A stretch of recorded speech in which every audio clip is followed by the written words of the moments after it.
Your daughter being Or blackmailed, your son getting kicked off the football team. Come your on, daughter open up. being blacked, your Oof. daughter, your son being. Should we just open with that? Okay, Jack Napier, world-renowned expert. Why do women like black guys? To piss off their dad. Great girl. Was in IT. Smart as hell. Nice rack. I want to clip that. I feel like that should be in a skit show. Great girl, very intelligent. Sipping coffee, nice rack. So there's this small little book that got recommended to me by Ryan Stone. It's Mhm. called Why Women Have Sex. And it's like all the ever recorded reasons women gave to sleep with a guy.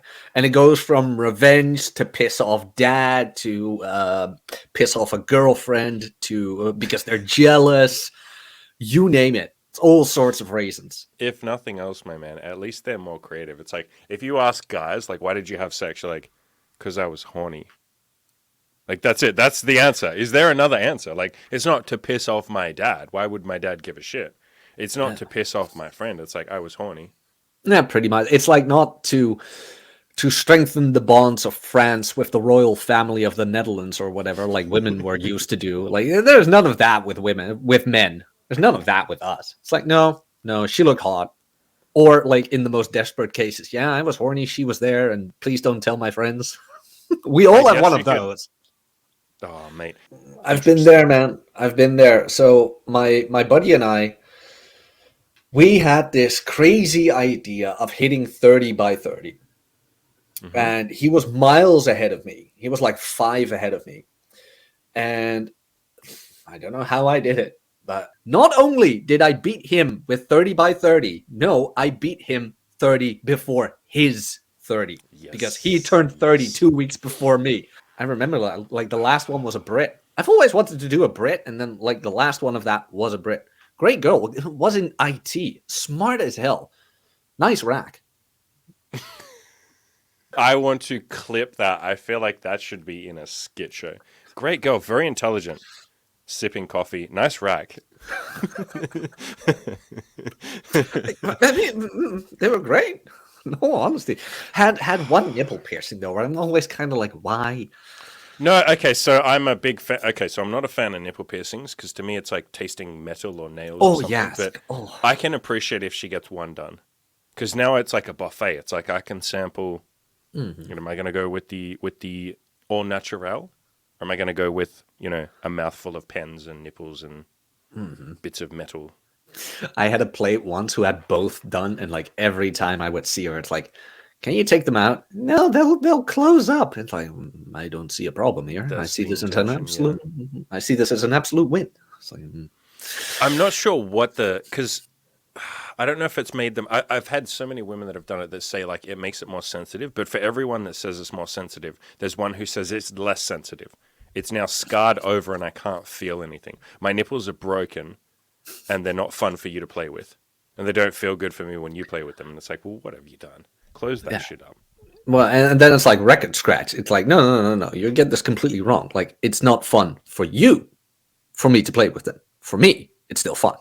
I mean, don't get those two mixed up, young lady. You find it fun when it's got the metal in there. Not me. But when she Okay. says, "Oh, it's not fun to play with anymore because I can't feel anything," where it's like, "Yeah, but I can still feel it. It's like I can still Yeah, but feel all you grabbing them can and feel shit." is Like, like a half cyborg in your mouth, a cyborg titty, android titty. ugh. I mean, I'm into Dragon Ball Z, but not that much, Hey, if you I got had that reference. questions. I didn't get that reference. I've never watched any nerdy shit ever. You Actually, like, to be fair, Dragon Ball Z is about the only anime I never watched. I used to be a giant oh, fucking anime nerd. Holy shit. I mean, I look back on our podcast for like the entire period of time leading up to this, and you are such an adult. It's like, look at Andy At being which so point? well At developed, which point? like in How did that everything. happen? Where it's like you're just you radiate this calmness. Where it's like, no, I have done self development, and I'm cool with everything. I can like water off a duck's back and things like that. And every now and then, I'm like still pissing vinegar and getting angry and shit like Yeah, that. Still okay, into okay, okay. geeky shit. This is absolutely what I wanted to talk to you about. I wanted to talk about like red pill and like the anger phase and whether or not it can be skipped. Like when you're talking about anger, are you talking about anger towards like dating or women, or are you just talking Oh about no, like absolutely not. No, no. It's more like in general that I just love pissing vinegar. Like I like being angry. It's like, do you oh feel god. okay, do you feel that's been amplified from your content? Like being a YouTuber, if you didn't have a YouTube channel, do you feel like because a big part of that stuff, it obviously generates like clicks and it's like Yeah. people like that shit. Do you feel like I'm that's more made no, not at all. I tend to be okay? as calm as possible in my own podcasts. Like every now and then You are pretty something chill. happens. Like every now and then something happens where it's like, okay, let me piss vinegar for a moment, and then we're done with it. Like something incredibly stupid happens. But on camera, I'm kind of like, no, I want to be educational to people when it comes to fitness and things like that. They have no use um, of me being angry at something like the story I told you about the parcel, like 7 kilo parcel, can't find it. What do you mean you can't fucking find it? 7 fucking kilos. That just I need my cocaine. Daddy needs his cocaine. 7 kilos of cocaine. Holy shit. But now that was a story. It's funny as hell, but I told that at the end of the podcast. That is something I do tend to do where it's like, okay, we're going to get down to business first, and then I'll tell you a nice, funny story about what happened. Then we're going to do the piss vinegar thing. But I try not to lead with it. Did you intend, like from the very beginning, like what was your intention with your YouTube channel? Like from the very beginning, was it like I want to become an educational, or was it like I'm just starting this thing? Oh, that's a funny question, actually. Good question as well, because I remember back in the day, you had the Red Man Group podcast with Hmm. Anthony Dream Johnson and Donovan Sharp was on there, Rolo and Ryan, Hmm. and they were talking about like the 48 Laws of Power and like Rational Mill, the book itself, Hmm. and Book of Puck, like the sidebar, things like that. And there were a lot of guys in that chat that were asking like, what book should I read? Where do I need to start? Yada, yada, yada. And in the beginning, I had like 2 bookcases that way full of like self-development, psychology, finances, you name it, because I was just very much into it. Like I loved Hmm. psychology, philosophy, things like that. God, Now I yes, don't have yes. the books anymore because now it's like minimalism. Why have something you only read once? And I thought to myself, well, I've always wanted to like become a teacher, whatever. I did the Hmm. I went to college to become a teacher. I quit that. And I was like, well, I've always wanted to like put out information. And back then I still was a fitness trainer, just normal in gym was my job. And I'm like, well, I don't want to do that on the internet. Like there are Hmm. people who can do it way better than I do, so let's not do that. But apparently there is a demand for information on books. Hmm. So I made an anonymous, like I didn't show my face back then, 1.5 hour review on the 48 Laws of Power.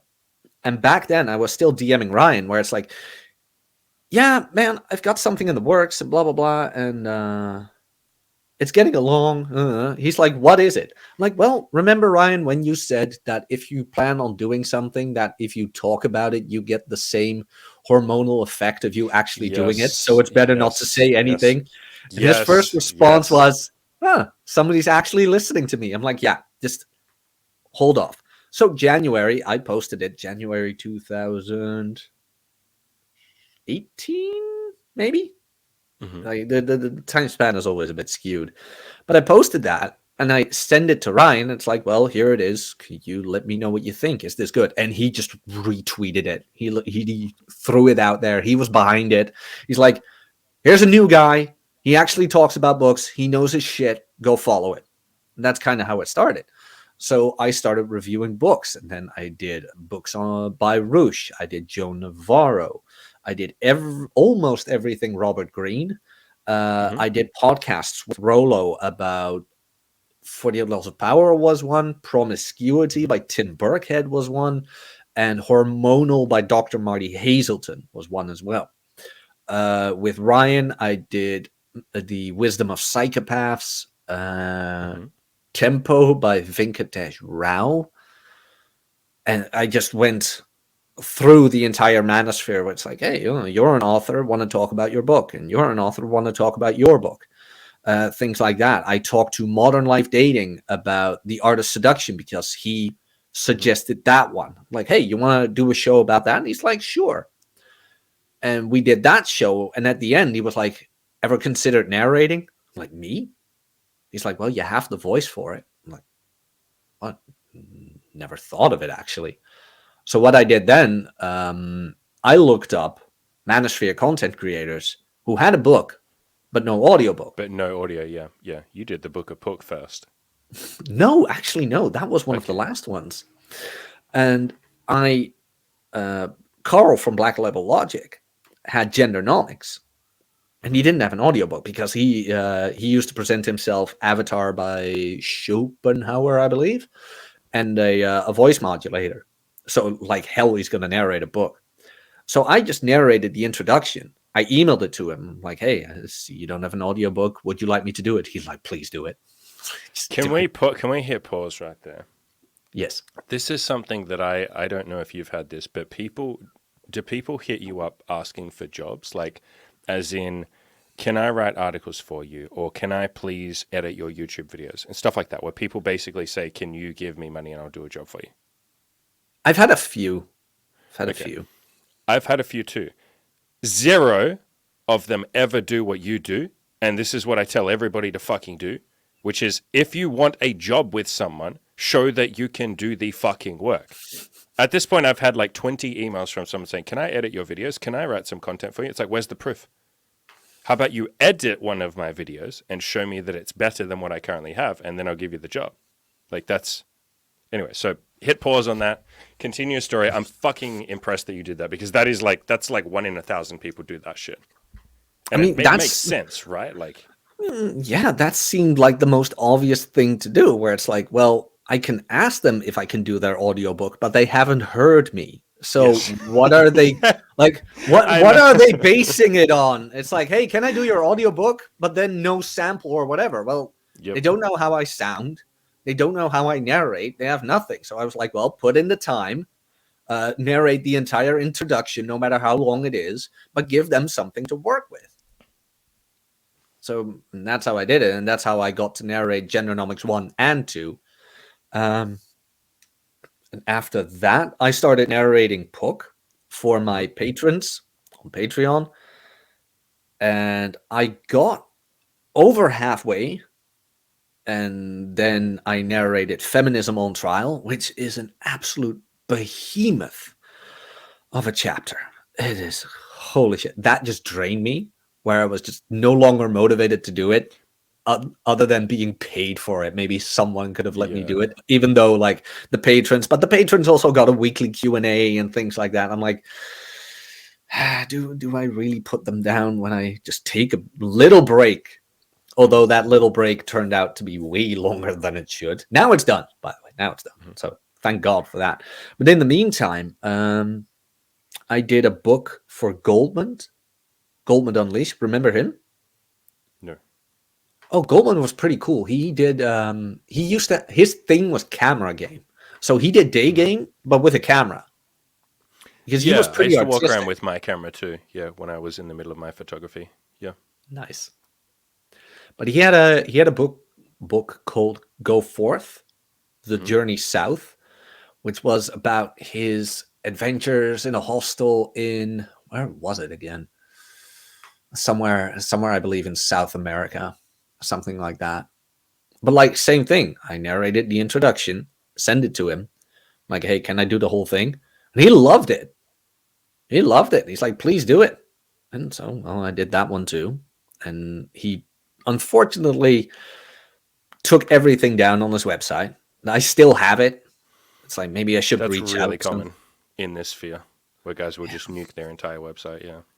Yeah. The idea has crossed my mind, but I'm kind of like, look, you're probably going to find something stupid of me years ago. Oh no. It's like, do I think it's stupid? Yes. Am I ashamed? To a certain degree, yes. Would I do it again? No. Have I learned from it? Yes. It's like, remember, and I'm sorry to name names. It's not the most decent thing, but you heard about that Jack Murphy stuff? Oh man, you like I said, you are the adult in the room where it's like, nope, What's negative the stuff doesn't. what's the Jack Murphy stuff? So Jack Murphy was into swinging. He was into Hmm. swinging. And he wrote an article about that where it's like, you know what, my wife right now is on a Tinder date and then blah blah blah, and I'm very secure in my masculinity and shit like that. It's like, okay, hey, not my thing, sure, not my thing, but sure, you go ahead. He did some other things because he was a bit in a slum, but he was on a podcast and they gave the person hosting the podcast a $5 super chat asking him, Jack Hmm. Murphy, about that article where it's like, hey, what about the cuck article? And he lost his shit where it's like, how dare you bring that up and blah blah blah. And I'm like, dude, okay, it might not have been your best move, but it is you. It is Yeah. something you did. Now, if you've discovered about yourself that you're no longer into it, sure, but don't go like blaming everybody and saying they're shaming you because something you wrote. Now, again, it's not my thing, but the way he handled that, I was kind of like, yeah, just own it. We all do stupid Yeah. stuff. We all do stupid shit. Nobody is pure, so to say. Hmm. You and I talked about Slumbusters. Yeah, well, will we do it again? No. Probably not. I think there's this thing that a lot of guys do when they write for these sort of, especially for sexual or like getting laid or any of this kind of content, right? Meeting women, any of this sort of stuff, where when they get into a serious relationship or a marriage, it's like they want to pretend that chapter of their life didn't exist or they want to erase it from the internet. It's it's a strange thing to me. Like people can do whatever they want to do, but for me, I can't wrap my head around it. I can't imagine shutting off an entire chapter of my life and saying that doesn't exist anymore. I can imagine wrapping it in a big bubble and saying this was an old chapter. And I've done that on a few of my articles, actually. I've gone through and edited and said, hey, my mindset was much different back then. I was much more hateful and I was going through the red pill anger phase towards women. This is not the language that I would use now. I wouldn't call women bitches and sluts and cunts and all that sort of stuff.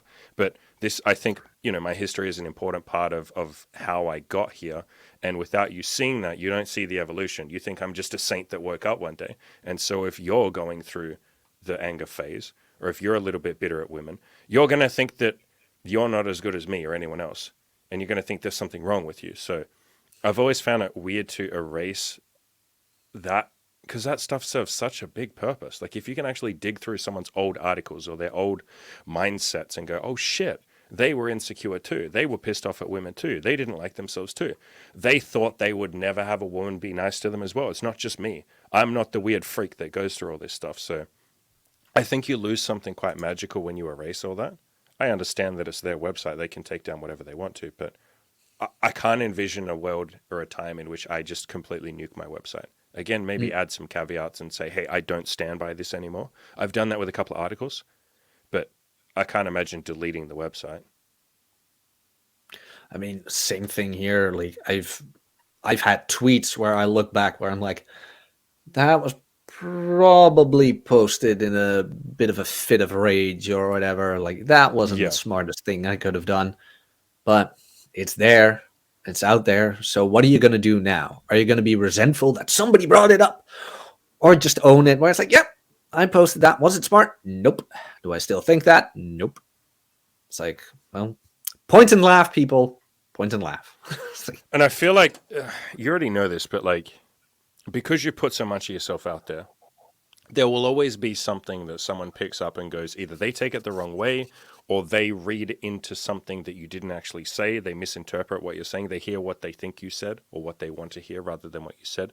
The point that I'm getting to is the only way you would ever not have any criticism is if you just don't put yourself out there at all to begin with. And so I think we kind of sign some sort of contract when we do become, content creators or YouTubers or red pillars, whatever you want to call yourself, self-improvement people. I mm-hmm. think you do kind of sign this contract of saying at some point someone's going to take something that I said the wrong way.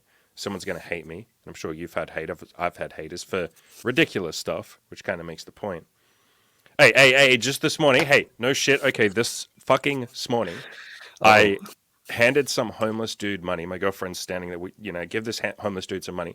This guy next to me starts giving me a fucking lecture about, like, why would you give this guy money? Like, he's probably already on welfare. Like, why are you doing that? He's probably just going to buy alcohol. Like, long fucking lecture. And so it's like, no matter what you do, someone's going to misinterpret it. I could walk up to a stranger and hug them and give them a flower and say, I hope you have a lovely day. And someone would be like, you don't have the right to do that. You can't hug strangers and give them flowers. Kids in Africa could have eaten that flower. How dare you waste that? Oh, I hate that argument. Oh, God, yeah. Yeah, So apologies, by the way. How is Evie doing? Emmy. Oh my God. Sorry. Yeah. Hey, let's be clear. I didn't rename my girlfriend. Yeah, she's doing fucking amazing. Yeah. Okay, she's out in the next room listening to us, probably. Like right outside the fucking door, creepily listening to us. Is he talking about me? What is he saying? Is he talking about? We are now, to be fair. Mm-hmm. So we can't say we weren't. But yeah. Back on topic. I feel like we kind of signed a contract, and maybe we didn't realize we were signing that contract. But I think when you do start putting yourself out there, there's always going to be ammunition. And I don't know about you, but it was absolutely terrifying when I first went on camera, even when I just first started writing. How was that for you? The first time on camera? Absolutely terrifying. The first time you open up? Yeah. Well, in the beginning, I was anonymous. So I had this little avatar, and it was pretty safe. Though I have a very distinguishable accent where people could have recognized me, but if they would have already found me, they had to be in this space, which I know none of my associates were. Mm-hmm. So, and more to the point, if they were, you would assume that they would be kosher. It would all be kosher. They'd be cool with it because it's like they're in the space. Yep, pretty much. Let's see. So I did Red Evening with Rob, and Rob knew how I looked and things like that. And at a certain point, I was kind of like, I don't like this anonymous stuff. Like, there's nothing going on. You can see nothing. I'm not like, you can't see that I'm animated, things like that. And I'm like, Rob, should I do it? He's like, Jack, I work XYZ. My boss even knows I do this. Nobody gives a shit. Like, you're no one. You're not famous, whatever. And you practice what you preach. Like, you lift. You don't look like some fat has-been, shit like that. So it's not much to lose. So I decided to go with it. And in the beginning, it was a bit like, oh my God, now my face is out there. Now what? Like, my best friend knew I did this. And he's like, yeah, you're not saying anything that bad. You're just talking about books. And if people don't agree with you, they can always hit you up. Yeah. And on Twitter, I started using an avatar with my face. And then maybe 2 years into all of this, my other best friend, I always call him Tradcon. He isn't that much of a Tradcon, but I like to make fun of him. I told him about it. I'm like, well, I do this online and blah, blah, blah, yada, yada, yada. He's like, oh, really? I'm like, yeah, I'm up to 3,000 Twitter followers. And like, how many subscribers did I have then? Like 1,200 on YouTube. It's like, that's amazing. I'm like, yeah, but every now and then it gets a bit crass, It's like, yeah, but well, we're used to that. You add the caveats, yeah. When you first show your friends and family, you add the little caveats. I did this one. I was like, well, listen, I talk a lot very explicitly about sex. That's what I said. So you have to be okay with that. At this point, I'm assuming you're just at the point where you're like, hey, this is my website. Yeah, at a certain point I was. Unfortunately, though, and this is kind of where, how do I phrase that? Because you just mentioned it, that some people they try to hold it against you. It's like, oh, you said this back then. Sure. Now, Traddy is married. Mm-hmm. And Traddy has a sister who's married as well. And her husband apparently found it necessary to look up Traddy on Twitter. And by default found me as well. And instead, because the guy has my number and he has Traddy's number, instead of texting us, like, dude, what the hell is this? Like, you should. His literal words to his wife were, well, they're sharing very conservative thoughts about traditional roles and blah, blah, blah, and oppressing women. So he sent that to his wife. His wife sent it to his sister, and her sister sent it to her husband, who sent it to me, where it's like, hey, we've been discovered. It's like, oh, no. Oh, no. And the tweets that were discovered, and here we go, like very, very immature, were, what Women was it? should be in the kitchen. Something like that, where it's like fake tits for all kind of thing. I was a bit in a facetious mood, and somebody posted something about BDSM. I retweeted that, and like, oh, women are pets. Of course, like, it's Twitter. You want to be as provocative as you can be. Like a picture of a woman with a leash on in a consensual BDSM manner. But I retweeted it like, oh, women are pets. And he screenshotted that shit and send it to like his wife and shit like that instead of texting me. I was like, oh shit, everything's over. And he indeed texted it to some other associates who never reached out to me asking me anything about it. And I'm like, well, I guess I know where I stand with all of this because nobody ever asked me about it. It's like, oh, you're a misogynist. Am I? Yep. Am I though? It's like, you never asked me. Which I found weird because the guys I'm talking about when I was younger were but we're alpha male guys. Funnily enough, those were the guys who always like presented themselves as, well, you're an alpha male, you know, and alpha males do this and that and blah, blah, blah. Oh, yet when little old me is being provocative online, you don't have the nerve to even text me. It's like, well, tells you all you need to know. It's like, yeah, okay. But that's what would you expect? Mm. That's exactly what I expect with this stuff. And that's the biggest like blow up. Yeah, that was the worst. Other than that, I've never had many. I tend to avoid drama and shit like that because it's such a how do you phrase that? Such a headache. It's like, do I really want this? An energy drain or a time drain. And your channel is very chill. I do mine. I'm probably going to record an intro for this afterwards, like without you, before I put the video up, and I'll just go over like what your channel is about. But one of the things that definitely strikes me is it's very like chill. It's very much like, hey, here's my cup of fucking coffee, or I'm sure you're drinking something more like chill than that. But yeah, it's coffee. Okay, it's very much like a chill fucking hour, and I really like that. I think it's probably why we clicked and why I was happy to go on yours, and obviously why you're happy to come on here. I think in a lot of especially in the masculinity spaces, and especially in the fitness spaces, holy shit, right? Like, you know, people like More Plates, More Dates, you know, what's the guy right now, the Liver King or whatever his name is, like, Primals. A lot of this shit is just like so aggressive, and like I understand that's a niche and that's a market, and like nothing wrong with that, but I can't even fake doing that stuff. I don't even know how I'd pretend to be that enthusiastic. I'd rather just be more chill with like a longer form content like what you do as well with your podcasts. Mm-hmm. Yeah. Well, I mean, there's a space for it. There is because like even though I started out with books, there was a small bit of self-development as well, and at a certain point I made a video, the importance of lifting.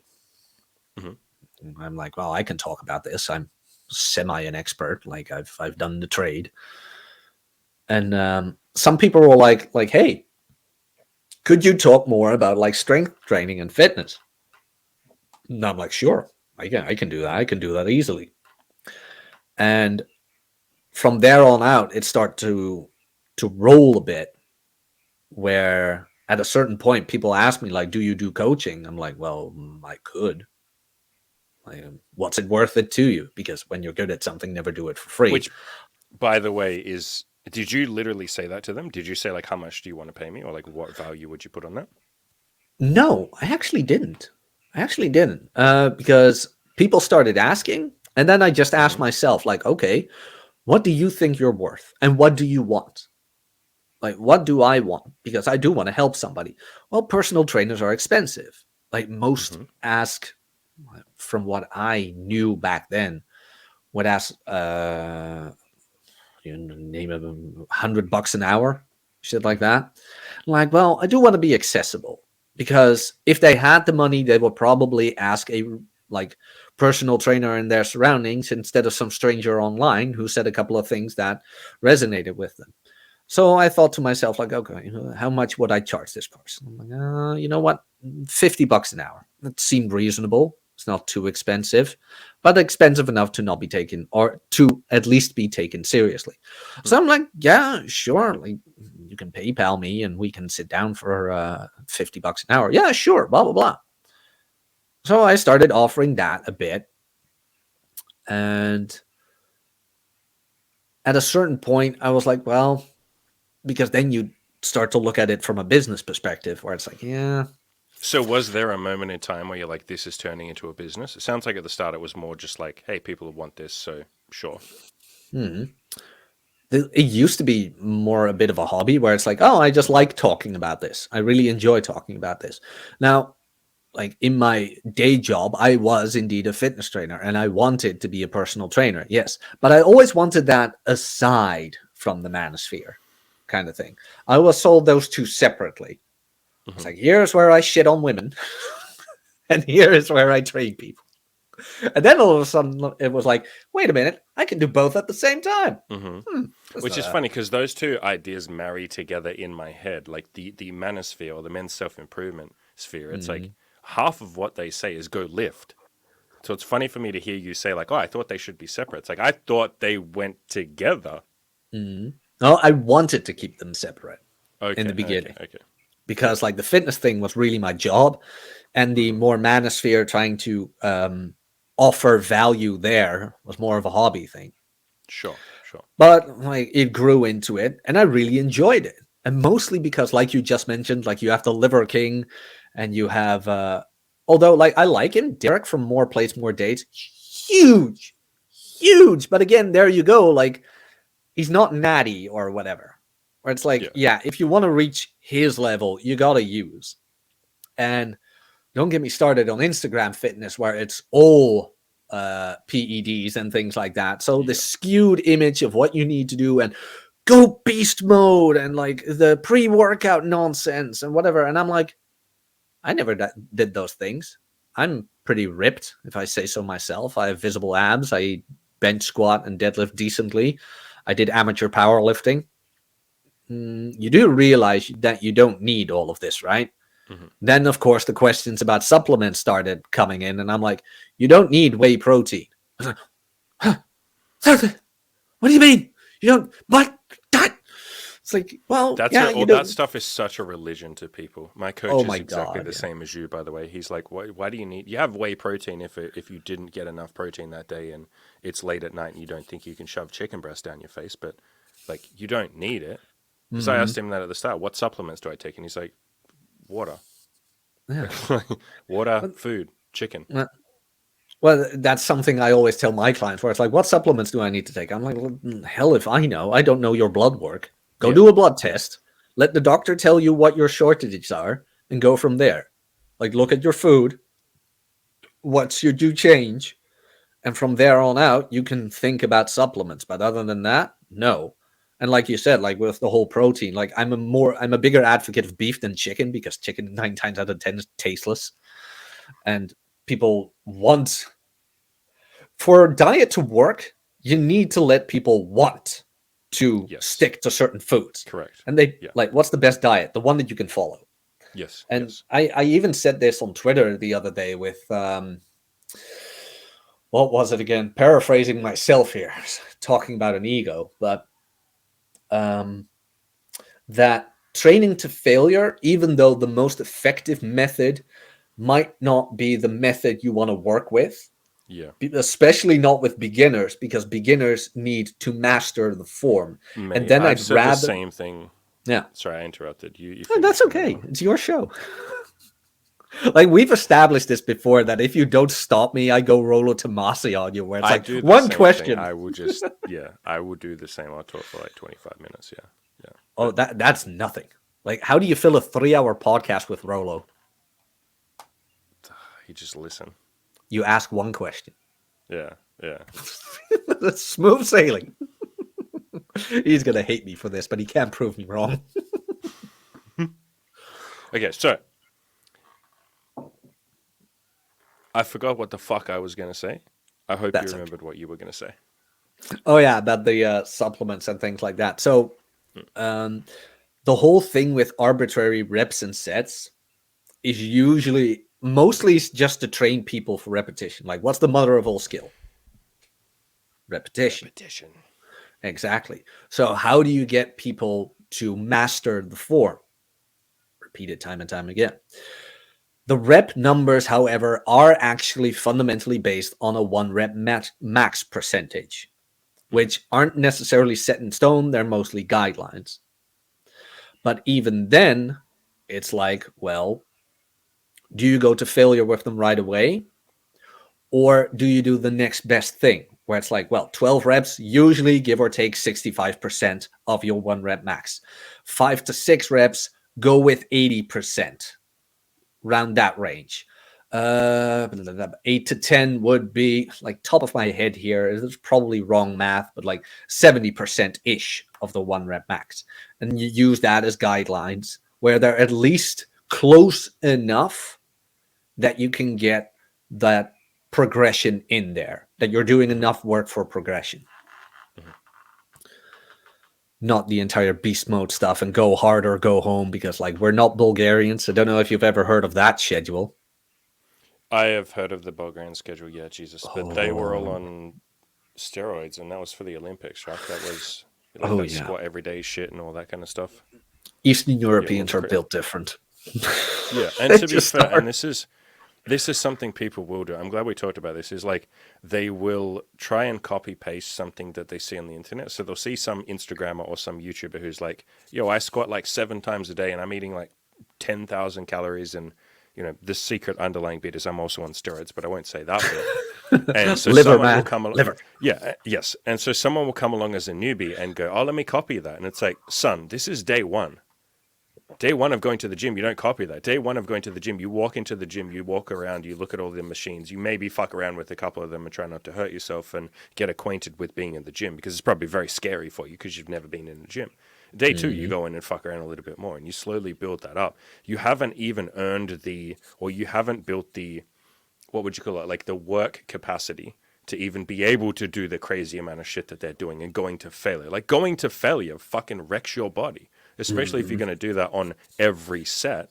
And it's like the first day you're going to hurt like shit. And I see this that people do it with like a New Year's resolution. They'll go, okay, new year, new me. Let me go to the gym and just do 6 days a week in the first week. Then I'm going to go to complete failure and I'm going to run on the treadmill for like 45 minutes until I die. And it's like, you're going to do that for 5 days and then say, this sucks. Is this what fit people do? And it's like, first of all, no. But second of all, even if they did, they worked up to that work capacity. So it's almost like people are missing that ingredient of like humility.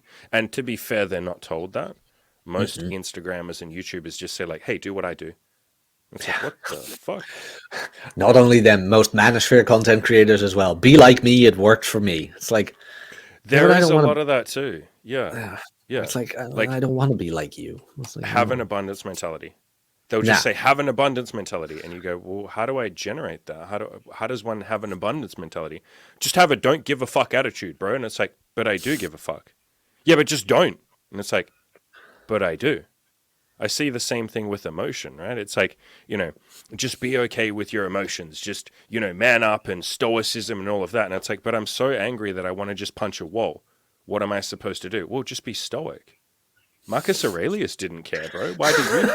And it's like, but I can't do anything with that. There has to be some actionable step. You got to tell me step one. Yeah, so bro, why aren't you the emperor of Rome yet, bro? Yeah, exactly. Alexander conquered the known world by your age. Fucking pussy. Yep.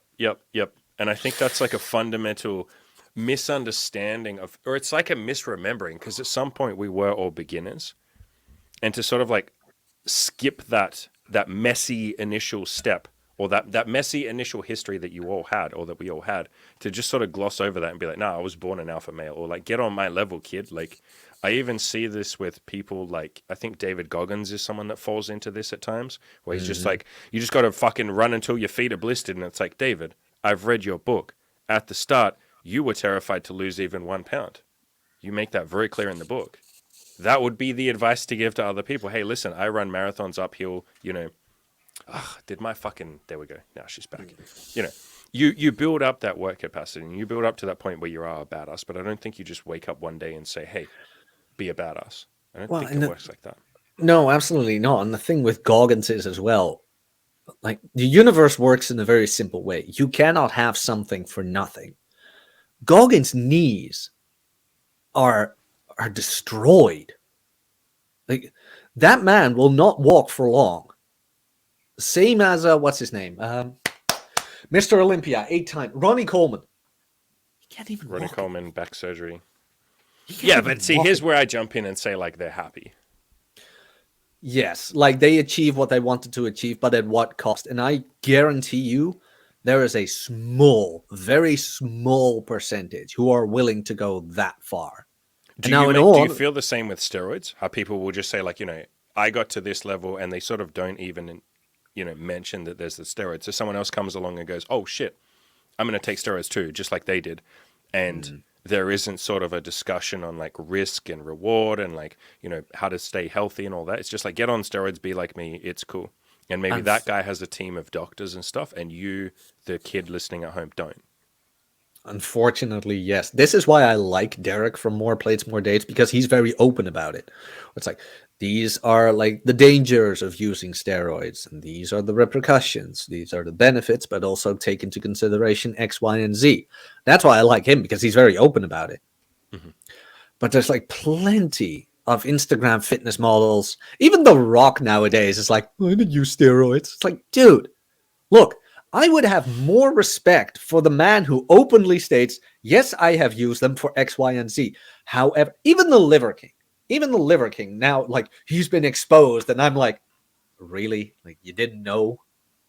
Like, okay, sure. I think because you have everybody else sort of saying or implying, no, I'm natural, people have a very weird idea of what's reasonable or possible.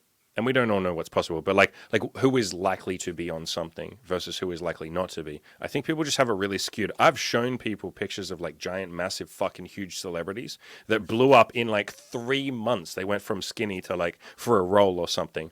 And people go like, yeah, but he has a nutritionist and like dietitian. It's like, stop, stop, stop. He gained 50 pounds of muscle in like 3 months. And they'll go, yeah, but he has a team of nutritionists and they're working him around the clock. And it's like, how do you think he's recovering from working out 8 hours a day? They're like, whoa, he's probably just eating a lot, right? And you're like, okay, I guess, yep, sure. Yeah, like Wonder grocery stores, only available in Hollywood. Prime steak. Supplement But, S. oh my God, yes, exactly. But where was I going with this? I don't even know. Oh yeah, like if they had just openly stated, yes, I use this because I want to get to the next level. This, however, does not mean that the rest of my message is something to be ignored. Like even that Liver King guy, he had a pretty positive message. It's like get out in the sun more, work out more. If you hate your life, reflect on it. Why do you hate it? How is your diet, your sleep, exercise, etc., etc., etc.? But now that he's been like shown to the world as somebody who lies, the rest of his message is now thrown to the wayside as well because he just couldn't swallow his fucking ego. Yeah. It's like, just be open about it. Like, even Louis Simmons used to say, because a lot of people also think that, oh, but he's drug tested. Well, as Louis Simmons used to say from West Side Barbell, drug tested does not mean drug free. Yeah. Yep. I had a powerlifting coach who used to talk about that. He's like, because he competed in the drug tested federation, and he's like, half of these guys like openly tell me they won't say it on record or anything, but they're like, yeah, of course I use. We just know when we're going to get tested, and we know how to like fake that we were sick when they come knocking at the door. Oh, sorry, I was sick. I missed the test. Okay, I should be good in a week. So yeah, come knocking on the week. So yeah. Even in amateur powerlifting, that was the case. One of the reasons, like I said, I never was really good at it, but I loved it. I really loved it. But at a certain point, I just realized, like, wait, even here, there is like drug usage, and I'm like, yeah, look, if that's the case, then never mind. Then just never mind. I'm just gonna live for myself. The competing days are over. Yeah. I'll What do compete I against really? myself. Yeah, exactly. Like, what do I want? I probably just want to look great naked and in clothes. Well, that isn't too hard. And the only thing I have to do is like train on maintenance, which isn't that much, Mhm. and watch what I eat, which isn't that hard. So, Especially if you're just going for and this is where you jump in because you're the expert. So I'll phrase this as a question and handball it to your softball. If a guy just wants to get laid or something, or he wants his girlfriend to find him sexy, yeah. and he's lifting for looks, does it really take you being an absolute like perfectionist god in the gym? Or is it really just as simple as like eat a little better and lift? Maybe we'll phrase it like this. What protocol would you give that guy? I'd ask him first and foremost, how many times can you guarantee me that you can go to the gym? I will not give him arbitrary numbers. I love that question. Yeah.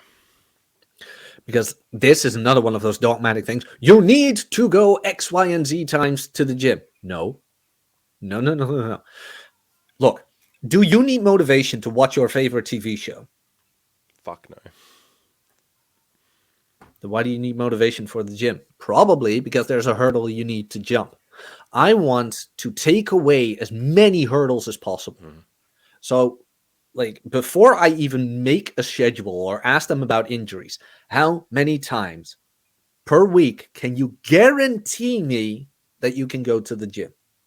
And whether that's 3 or 2, I haven't had 1 yet. I'm looking forward to the day that somebody says I can only go 1, because that's where like my knowledge really will be tested, where it's like, okay, Yeah. how can I make this work? Really looking forward to Full it. body workout where you just go fucking crazy. Yeah. Well, not necessarily, because then Okay. hoping they can go to the gym, you can play with machines and with like free weights, because there is reason to the madness of exercise prioritization, where it's like, okay, let me phrase this correctly. So it goes like this. You have compound before isolation. Mhm. You have compound before isolation. Then you have intensity over volume.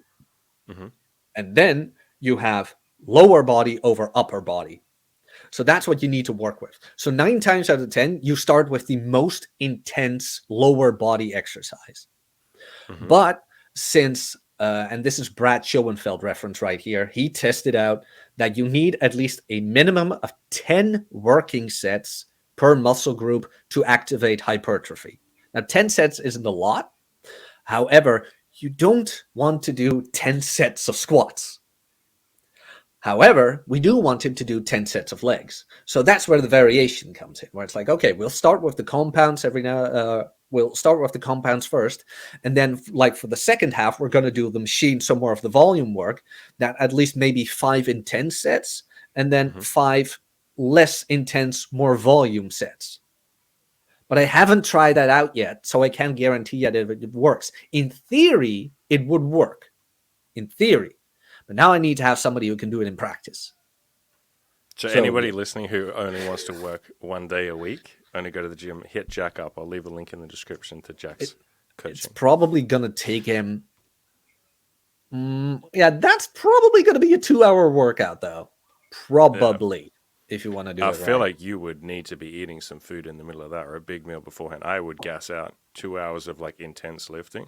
But I'm that's hitting the 1 hour workouts at this point. But that's the trick as well. You don't want it to be too intense. Like, it's okay if you don't have muscle soreness, things like that. Like the whole thing. Yeah. That's a thing that guys are obsessed with, right? If I don't walk out of the gym sore, Yeah, then it's I like didn't work out. a former mentor of mine taught me this, where it's like, I have clients tell me all the time, like, I didn't feel it. Like, yeah, but did you do it? Yeah, but I don't feel it. Well, apparently you don't have to, because you did do it. Did you do more work than you did last week? Why, yes. So? But how do I know it's working? Well, you're stronger than last week, aren't you? It's like for a space that goes above and beyond to ignore feelings, they tend to focus on it a lot. Like, I don't feel it. Clearly, you don't I have think to. that's just because it's this almost like suffering mindset around the gym where people go, the only way to build a good body is for it to be suffering for like 4 years straight of just pain and misery, and I hate it, and I have to force myself to go, and I don't want to do it, and it's like, but you won't keep that up though. You'd have to be a fucking retard to keep up suffering for 4 years. I don't know that any human being is capable of it. No, no one is. And that's kind of where my audience is. At least I hope it is. Like you and I talked about Pat Flynn. And he Smart has this passive income. great guy. You know he has a Pokemon channel? No, I didn't know that. Yeah. I mean, he is a giant nerd, so this doesn't surprise Yeah. me. Lucky for me. No, he has a Pokemon unboxing channel. It's great. But he talks about either generalizing or specializing. And with specializing, you become a content creator for the specialists. And I'm like, well, I don't want that because most of that shit is boring as hell. It really is. Like, if I dive into it, I could probably explain you in high detail and scientific terms why a carnivore diet would be beneficial, and blah, blah, blah, blah, blah, and the glucose and the... But you almost miss the philosophies when you talk like that, you know what I mean? The higher level like philosophies, like being able to step back and talk about it. I'm exactly the same, by the way. It's like I prefer that like zoomed out a little bit, talking about the general stuff, the general philosophies behind why. And when I was a fitness trainer, I just took note of the most common asked questions. And no one ever asked me about their hormonal levels after an X amount of gram intake of carbohydrates. How many grams of carbs should I eat like post-workout? And like, should it be like 15 minutes post-workout or like 30 minutes? Like, what's the timing window there? It's just like, how do I get my ass out of bed and go to the gym? Those are exactly. So I was like, I don't want to specialize. Like I've had it in my PT course, all of that, and I passed the exam. But after that, I was like, gone. Thank you. Like we'll never have to touch that again. And 9 times out of 10, you just need to get people to realize it doesn't matter when after the workout you take the meal in, as long as you take it in. Like, but how far ahead of my training do I need to eat? First of all, do you even need to eat? Because I train fasted. So look, preference right there. And then you discover that a lot of people are like, wait, I can train fasted? Oh, wow, I want to try that. That seems amazing because now I'm not full anymore or sluggish. And it often feels better because you're not bloated. Yeah. Exactly. Then they all of a sudden discover that. But then you ask a bit further where it's like, well, how much time do you feel it takes for you to be comfortable in the gym? Like, what have you tried? Well, I tried an hour before and I felt sluggish. Well, if you tried 2 hours beforehand, well, not really, but I can try that this week. Okay, let's try that then this week. Because that's why my coaching is on a monthly basis, where we just take it week by week. It's like, okay, how did this week go? That now that you've tried that, well, that went amazing. Well, do you think we need to change that then? No, not really. Okay, good. Let's see how the next week goes. I had one guy even who had to switch training in the morning to the evening.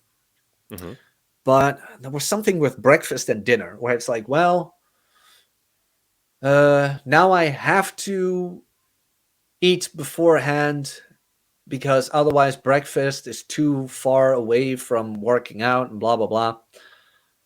I'm like, okay, why not make breakfast lunch then? And he's like, oh, yeah, that's an option as well. It's like, then why not do that? It's like, oh, yeah, I could try that. Or, you know what? Just switch the meals altogether. Like instead of breakfast, have late dinner after the workout kind of thing. Like, oh, wow. Yeah. And like, this is absolutely not to give clients guff. Absolutely not. But when you're not used to it, you don't know how to think around certain things. Like as an outsider, it's paradigms as well. Like, you don't realize that every problem has a solution. I mean, that's why they're paying you for coaching, right? I get the same thing with my coaching clients. They'll come to you with the most base level question or concern or problem or something. And you go like, have you just tried this though? And I think it's just that something we do as coaches, and I think it's just because we've practiced it a lot, is look for a solution to every problem. Our brain, I'm assuming yours does, you will immediately hunt for that solution. Immediately. But I absolutely love it. I truly have the greatest clients, in all honesty. Like, not to give your clients guff. Like Alex Patino, truck driver, he gets on it. Like this man is on the road like I don't know how long per day. Yet he finds the time to do his kettlebell workout.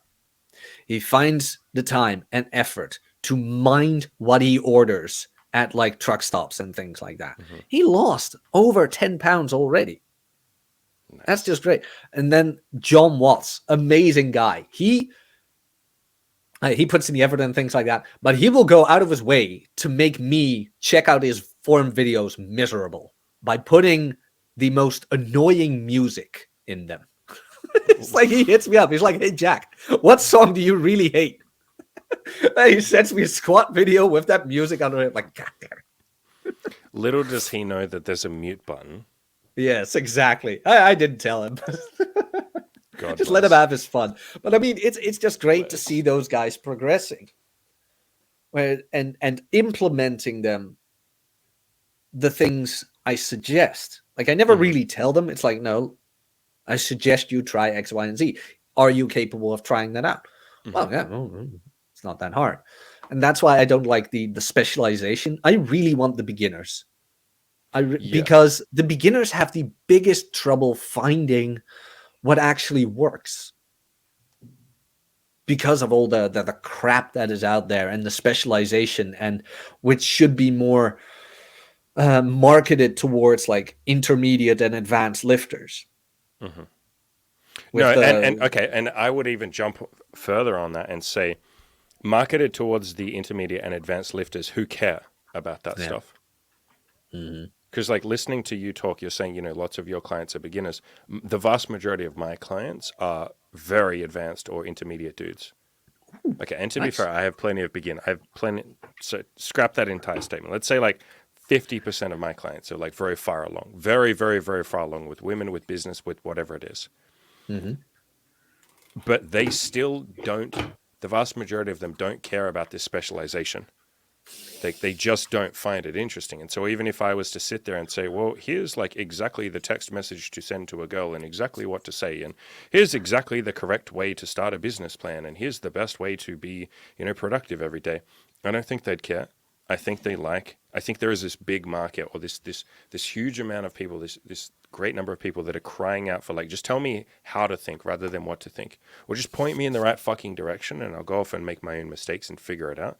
I don't think we need to sort of sit there and jerk ourselves off as the experts. Like, and there's a market for that. Some people like to do that for sure, but I don't think it's necessary No, I don't even want to compete with those guys because then you because keep they'll kick one our upping. asses. They'll kick That our is ass. one. That is one, and you always need to stay relevant. That was one thing where I kind of stopped diving into um, the changes in of the science of lifting, because Hmm. one year it's tricep extensions are the best method to train your triceps because of the third head of the tricep. And then not even a year later, some research shows up that says, well, you know what? Turns out tricep push downs are just as good. It's like, okay, so at the baseline, what it really is, just fucking lift. Yeah. I feel like it's this like scramble to try and look like the expert or to try and like keep up to date. You see this in like governments do this, school education systems do this, the medical industry does this, where it's like they don't teach philosophies. For instance, in the medical industry, they don't teach you how to be healthy. They just say you have to take this pill, you have to do this. Hey, science says that eating toast is good for you. Oh fuck, my bad. Eating toast kills you. Sorry. Oh no, wait, sorry, that was wrong. It's actually that it's good for you again. Oh shit, no, sorry, it's bad again. It's like it's this constant like rat race to just be out in front and be the most new and novel rather than actually teaching people the fundamentals or the stuff that's important. It's like you said, it doesn't really matter which fucking tricep extension you do. It matters, did you go to the gym? I mean, you could not even work your triceps at all as long as you were in the gym doing something. That would be better than the person who sits there and does, 5 months worth of research on like which tricep extension should I do when I go to the gym and get Which started, stance right? of the moon needs my elbow be turned towards Yeah, you, and who yeah. do I need to How look do I? at before I extend? Yeah. I see in my sphere, I see a lot of guys that will read like a bunch of like pickup artist stuff, and they do this in the red pill too. They'll just sit there and read all the red pill stuff, but they won't put any of it into action. They won't go and say hello to a woman. They won't lift weights and go to the gym. They won't lose fat. They won't go and make some friends or something because they're sort of just stuck in this mindset of like thinking and thinking and thinking Oh, and getting caught up in trying to have the perfect plan rather than actually getting the damn thing started. I hate this so much. I really do. Like, I got back on Twitter last week and I already regret it. My account was banned. Now I'm unsuspended. But I'm being confronted again with all the abstracts where it's like, apparently you need to be this many followers on Instagram. You have to have the latest this, the latest that. Meanwhile, I got late yesterday while I collect Pokemon cards and have a Lego collection. It's like, oh no, I did something wrong. The Manosphere told me this is impossible. Apparently, I live in an illusion. It's like, There's yeah.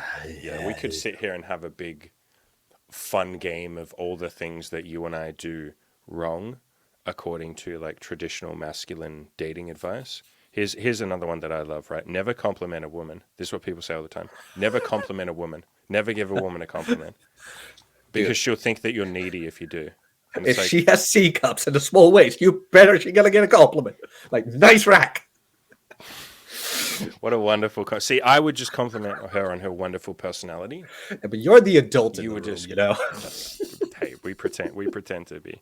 But yeah, so many of these rules where it's like I wrote this article a while ago called "Oh No, You've Angered the Gods," and it was about the red pill, and I talked about how a lot of the stuff on there falls under this, trap of superstition, where it's like, okay, I have gone out and I don't know, let's pick something random.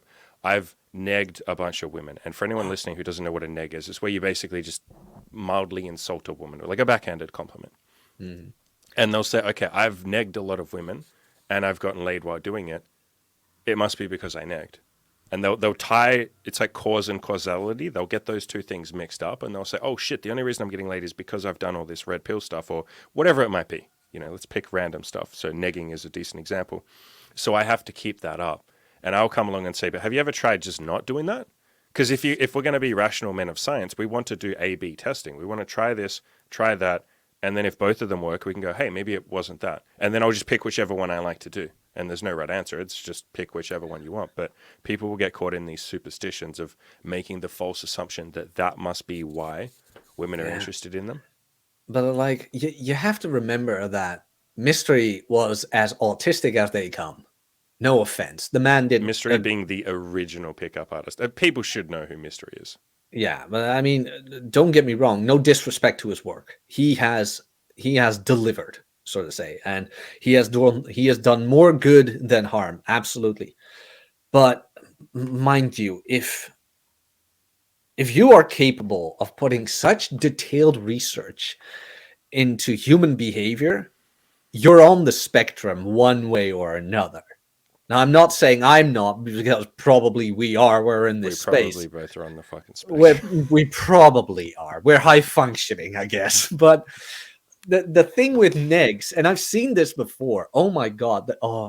Please let me remember this correctly, because Ryan and I laughed our asses off so much. What was it? So we were on a podcast with Troy Francis, and if the guy is listening, no offense, mate, but this is a learning moment for you. Not Troy, by the way, the guy in the chat. And he gives us a super chat. And he's like, I swear to God, I hope he was joking. But he's like, I negged my coworker and called her fat. Am I dark triad enough? What? Stop and listen to that sentence. I called my coworker fat. Am I doing life correctly? Am I doing it right? Can I have a pat on the head? I called my coworker fat. I'm good, right? Can you tell me that I'm good? And you're like, good job, son. He's like, yeah. Tomorrow I'm going to call my other coworker an ugly whore. Like, and then the day after that, I might call my mother up and say, you know what, mum? I'm not glad you had me. I think you fucked up. You gotta game all the women in your life. Yeah, game them all. That's called Game Boys. But that is the extent to where this goes, where it's like, dude, what happened to the backhanded compliment? Like, hey, that's a clever remark for a blonde. It's like shit like that.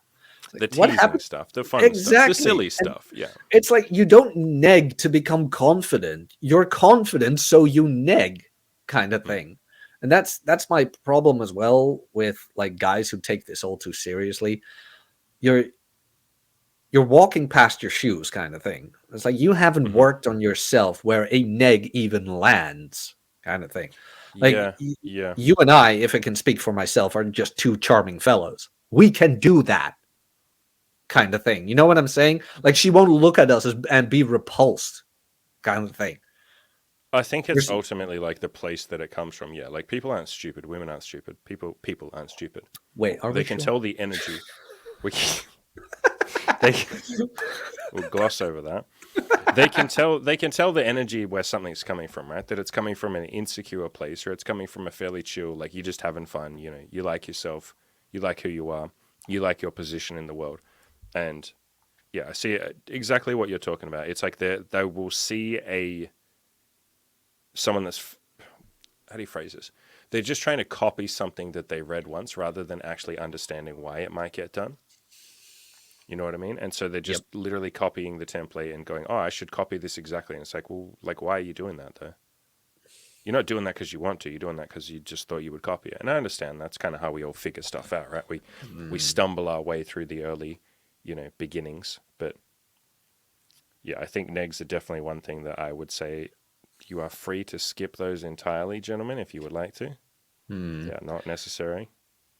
Those will come later on automatically, kind of thing. When Yeah, you you get to a point where you're just really happy with yourself and you want to tease a woman and have a bit of fun and put a smile on her face, and like it comes from it serves a different purpose for you at that point. And that's kind of the point I think I'm clumsily making is like when you neg at the start because you're deeply insecure, you're doing it because you're almost trying to hurt a woman. Yeah. You're almost like, she's better than me, so I got to yank her down because I don't feel comfortable where I am. But when you've done the self-improvement stuff and you like who you are and you've worked on yourself, you've been to the gym, you've done all that cool, sexy stuff, at that point, it's more about like, I want to have fun. We're on a date. I want to have a bit of fun, tease her a little bit, make her smile. I have a good time. She has a good time. It's got a completely different energy to it. And I think some guys miss that. And you want to call that autism? I don't call it that. It's more like, I mean, maybe it's autism. It's more just like inexperience and naivety. It's like you don't fully understand what you're working with. It's like here's a fucking nerdy autistic reference for it. It's like Harry Potter, right? You know the spell, whatever that spell is that kills people. Avada Kedavra. Yeah, that one. It's I like, don't know how I know that, by the way. I read it once. because you're a giant nerd. So it's like you're wielding that. You're not going to kill someone with a neg or whatever, but it's like you don't understand the power that you're wielding. You call your coworker fat. That's not a good thing. Yeah. Or am I Dark Triad? It's like, oh my god. It's like, why? What? No, you're just being a dickhead. You're probably going to get yourself fired if you do that enough times. The thing that you wanted, whatever it is that you wanted, and that's maybe the point that we can make here is a lot of the time they'll throw these things out and they're not even sure what the intention is. They don't even have an intent. They're not even doing it for a purpose. They're just like, well, I saw other guys insulted women, so I should do it too, right? And you're like, but what are you trying to get out of this? And they're like, well, I don't know. I'm trying to do what they do. So it's like you haven't even thought far enough along. And people do this with the gym, right? To bring it back to your forte, where they'll go, let me just copy what this giant bodybuilder is doing in the gym. And it's like, but what's your intent though? You're not trying to be a giant bodybuilder, are you? Or let me do what this strongman is eating. He's dirty bulking. So I should dirty bulk too. And it's like, but you're not a strongman. That's not your intent. And like, what is the reason for strongmen to bulk? That is so that they have the extra weight as counterweight, not Yes. to like necessarily become bigger. No, they actually need the weight in the strongman competition. Yes. Yeah, I mean, it's A and B, like 1 and 1 is 2, but a lot of people just go for the abstract where it's like, oh, I see them eating a lot, so I must be eating a lot too. Yeah, but are you doing the same sport? Do you want to be the world's strongest man? No. Then don't do it like that. Like I said, I hope my audience is just the recreational lifters, because there is so much garbage out there when it just comes to normal lifters. And even the mindset, like there are podcasters I like to listen to, and then they go out of their lane talking about fitness where it's like, oh, well, you know what? I'm 48. And of course I don't want a six pack because I don't want to starve myself and I don't want to spend 3 hours in the gym. It's like, dude, shut up. You're demotivating people. You can perfectly have a six pack at 48. You just need the patience. You don't need to spend 3 hours, 6 days a week in the gym. You don't. But because his view of fitness is so skewed and he has a million people audience, he's going to say it like that. And now a million other people think, well, you know what? It's just over for me when I'm 48 because I don't want to do that either. It's like, no, it doesn't work like that. it, getting abs may be one of the most easiest things I've ever done. Now, mind you, in all fairness, I started out skinny, so that's probably why as well.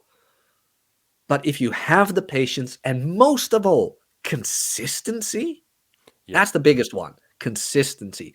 That's why I always hammer on what makes lifting easy for you, because it's What will you keep up? Yeah.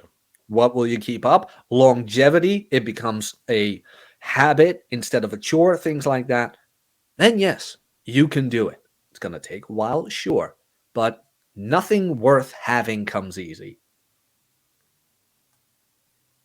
End of rant. I would add the caveat at the end there that like don't use that as an excuse to suffer.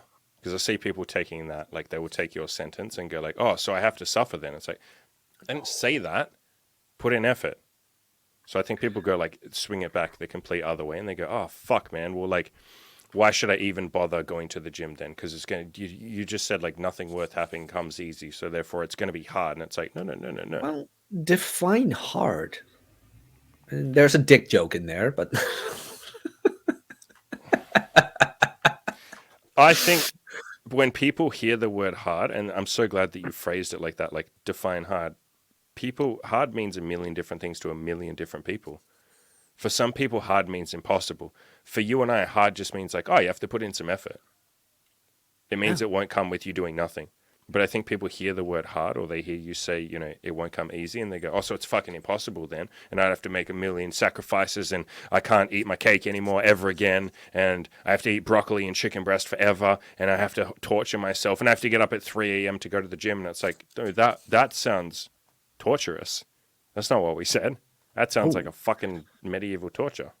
exactly. It's like you only need an hour, like 2 days a week, consistently for I'd say at least a year to get decent progress. Oh, but does that mean I have to stay strict on my diet for a year? I did a video not even 2 weeks ago, I believe, about my Christmas message. That was it, like my Christmas message about the Yanks had Thanksgiving and Halloween and now Christmas. And the message of that video, TLDR, is don't let 3 days of the year ruin all the Like rest of 3 it. fucking months, yeah. Yeah. 3 just months of people just going, hey, fuck it, let's just overeat this entire time because I'm going to fuck up Christmas and New Year's and Thanksgiving anyway, so fuck it. Diet starts in February. Don't worry about it.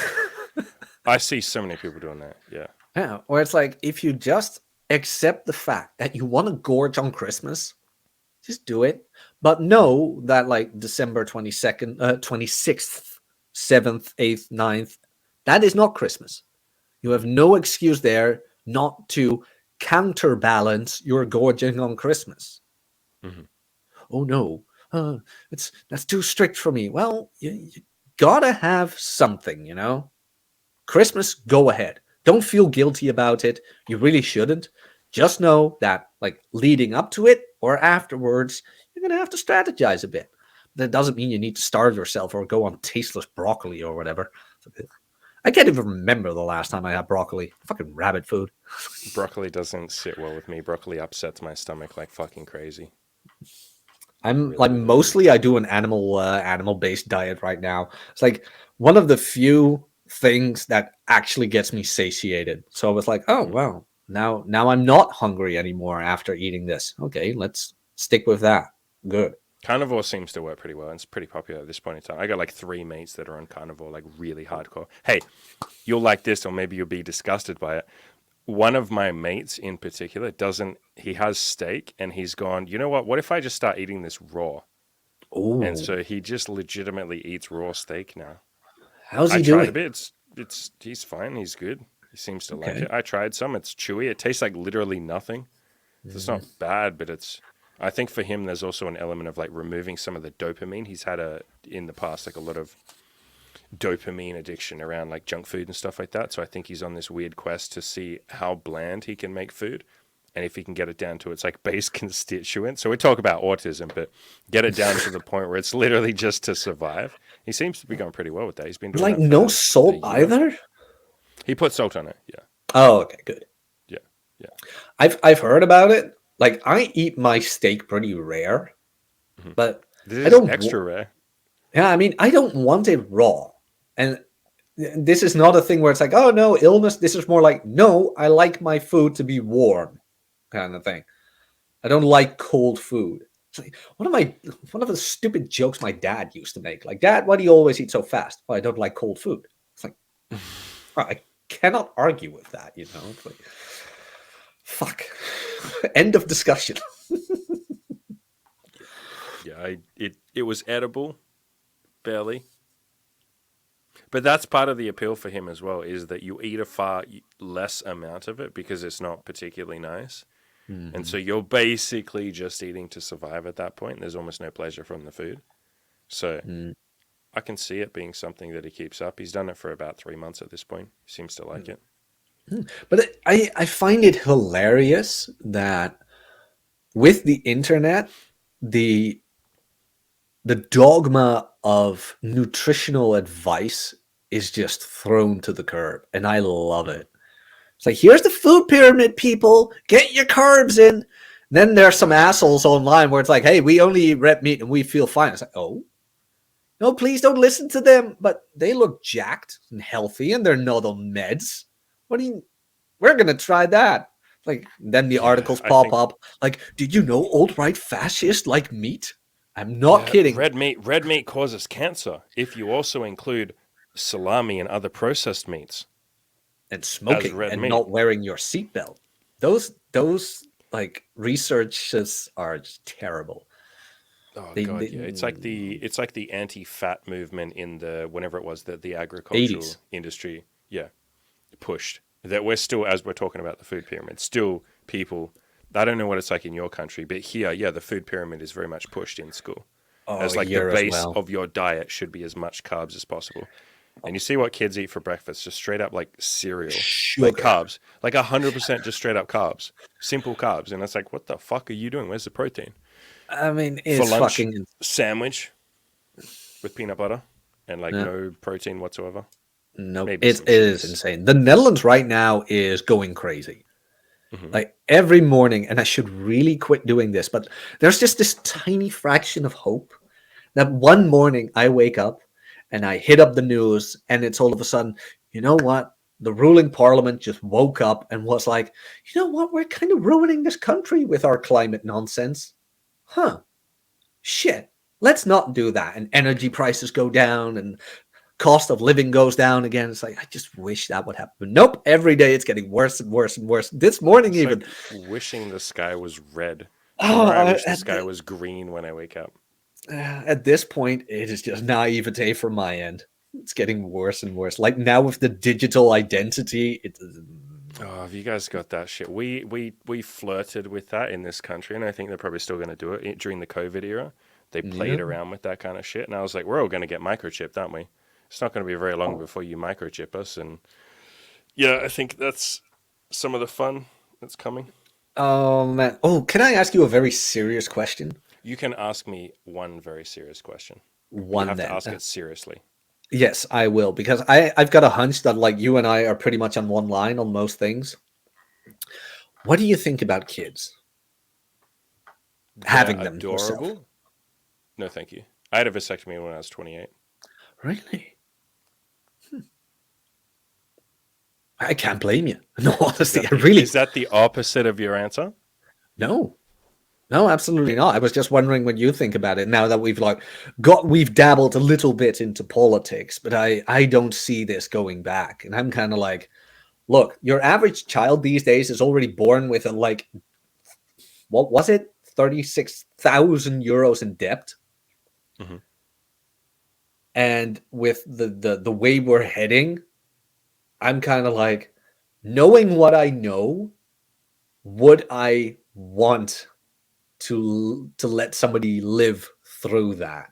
I would find it very selfish of myself. Where I'd like, yeah, but I want kids. Yeah, but you do know your kid is going to probably be a slave, right, for the rest of his life. It's like, yeah, I'm sorry, but I would find that very selfish. Even though I'm going against my biological urges, I'm I mean, I like, think every yeah, problem has a solution. I think if you were, I think you'd be a good father for what it's worth. Oh, man, And thank you. I think Likewise. if I had kids, thank you. If I had kids, I would very much I would impress upon them to form what's called like parallel societies. Basically, what we have, right? Like a community, like something outside of society. I kind of do that with my audience. I'm guessing you do similar too, where I say, like, turn the fucking news off. Do not watch the news. The media hates you. Social media wants you to be addicted. Like, all of these things hate you. Like, they don't like you.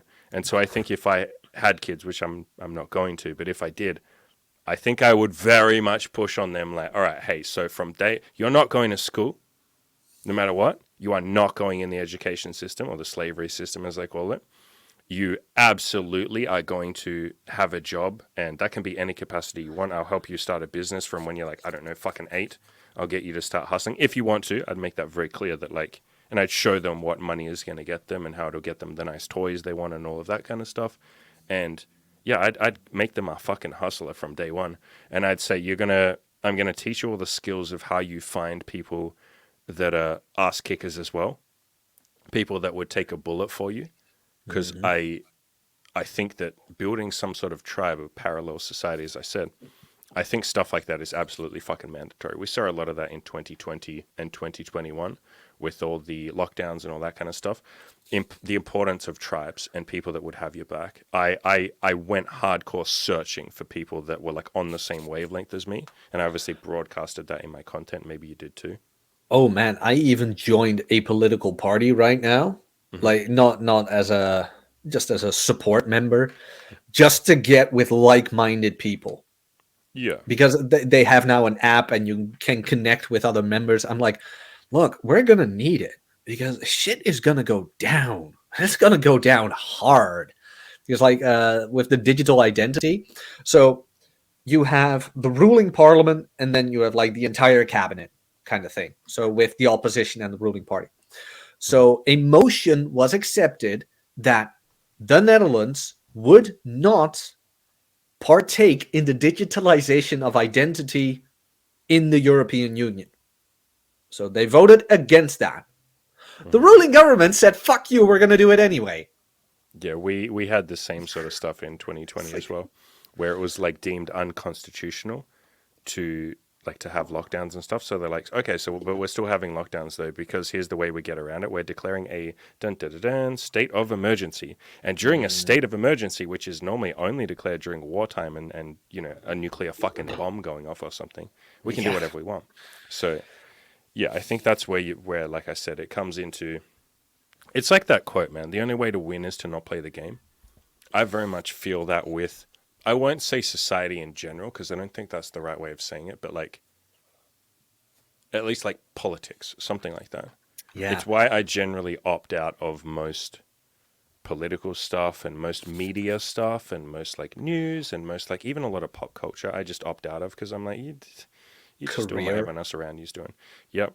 That's another big one. We haven't even talked about money and stuff yet, but yeah, people sort of sell themselves to slavery there. I mean, I knew it. You and I thought the same about that. Like, I worked in government and I had office jobs, things like that. Oh my God, sweet summer child. I was naive. I really thought it meant something. You thought they cared about you. You thought you were building something for yourself, and I mean, you are in a way, but more than anything, you're building someone else's dream. And if you want to partake in that, like, go for it. But like, just at least have open eyes and understand what you are doing. You are making someone else rich, and not that there's anything wrong with that, but you're not making yourself rich. I mean, that was not even my biggest problem. My problem was that I always thought you'd be appreciated for the work you delivered, for the value you bring. That's definitely adorable. Yeah. It's whose ass you kiss. And it's like, what are you doing it for? Like this status, and look at the clothes I'm wearing, and look at the watch I'm having, and look at my hairdo, and like American Psycho. You've probably seen American Psycho. That is the greatest criticism of all of that. Where Patrick Bateman isn't even recognized as Patrick Bateman. He's confused for somebody else. A lot of people get that movie wrong. Now, I'm not saying that I'm the all-knowing, powerful guy who gets it right, but there's just hints in there where all this consumerism and shit like that drives you to insanity. You all look the same, you all do the same, and you're all competing for the opinion on people who don't even care. Mhm. Like he says at the end, this confession has meant nothing. Yeah. Because it does. It doesn't mean anything. And like I used to get, this is a very long story, so this is the TLDR version. Some people used to pick on me because I was in the lower education levels, and in that lower education level, your future were probably a warehouse worker. So they kind of picked at me like, oh, you're a warehouse worker and blah blah blah. Well, I worked my way up to college, and I still ended up in a warehouse. Why is that? Because college is a sham. Corporate is absolute nonsense. And when you work in a warehouse, nobody bothers you. Nobody I worked cares. in a warehouse as well for about a You year. told me about that. Everyone Yeah. there was lovely. They were some of the most enlightened people. And at first, I went into it the same way you probably did, which is like, oh, these are all going to be just, less intelligent, less hardworking, less all of this stuff. And so I looked at so many of them. You guys get it. You guys get to just work whenever the fuck you want at a decent wage because you're paid extra. You can just have time off whenever the fuck you want because the boss is chill as hell. Like, this place is awesome. You can work overtime anytime you want. The boss will just pay you out of his ass because it's a warehouse. He's making crazy money. And everyone's fucking chill. Yeah. I mean, I even got my forklift certificate from them. They paid for Yeah, that. shit's I'm now fun. forklift certified. It's pretty dope. Nice. But the thing is that, where was I going with this? Corporate America. Yeah, I mean, like not America, but like corporate. yeah, corporate the world. But you see more and more men dropping out of college, and I'm like, good. Finally, again, men are the spearheads of the new movement, where it's like, get a fucking job straight out of high school, learn to manage money, learn investing, shit like that, learn applicable skills, and go from there. Because you have the benefit of not being in crippling fucking debt or doing something you absolutely hate. And that last one, the sunk cost fallacy of having gone there for several years and going, well, fuck, I went to university for 3 years. I have to do this, even though I don't want to. I have to do this degree now. I have to get a job in this field. Even if you go into the field and on day one you go, this fucking sucks, you won't leave because you went to university for 3 years and you don't want to look like an idiot who just wasted 3 years. That's a tough pill to swallow. To admit, like, maybe I fucked up with this degree. Maybe I don't actually care about this thing. I just did it because everybody else was doing it. So, yeah, I think it's not even the debt. It's the time debt or the time that you'll spend over the next, like, 5 or 10 years before you finally quit. Go, fuck this. Why did I start this? This is why I love Rollo's second book the most. The preventative medicine one? Yeah, it has that timeline in it. Mhm. That just showed me I have time. It's like men's sexual market peak is around 35. Well, yes and no. There is a catch. Work on yourself. Do you know how many 35-year-olds there are with a fucking six pack? I was going to say the good news is look who you're competing against.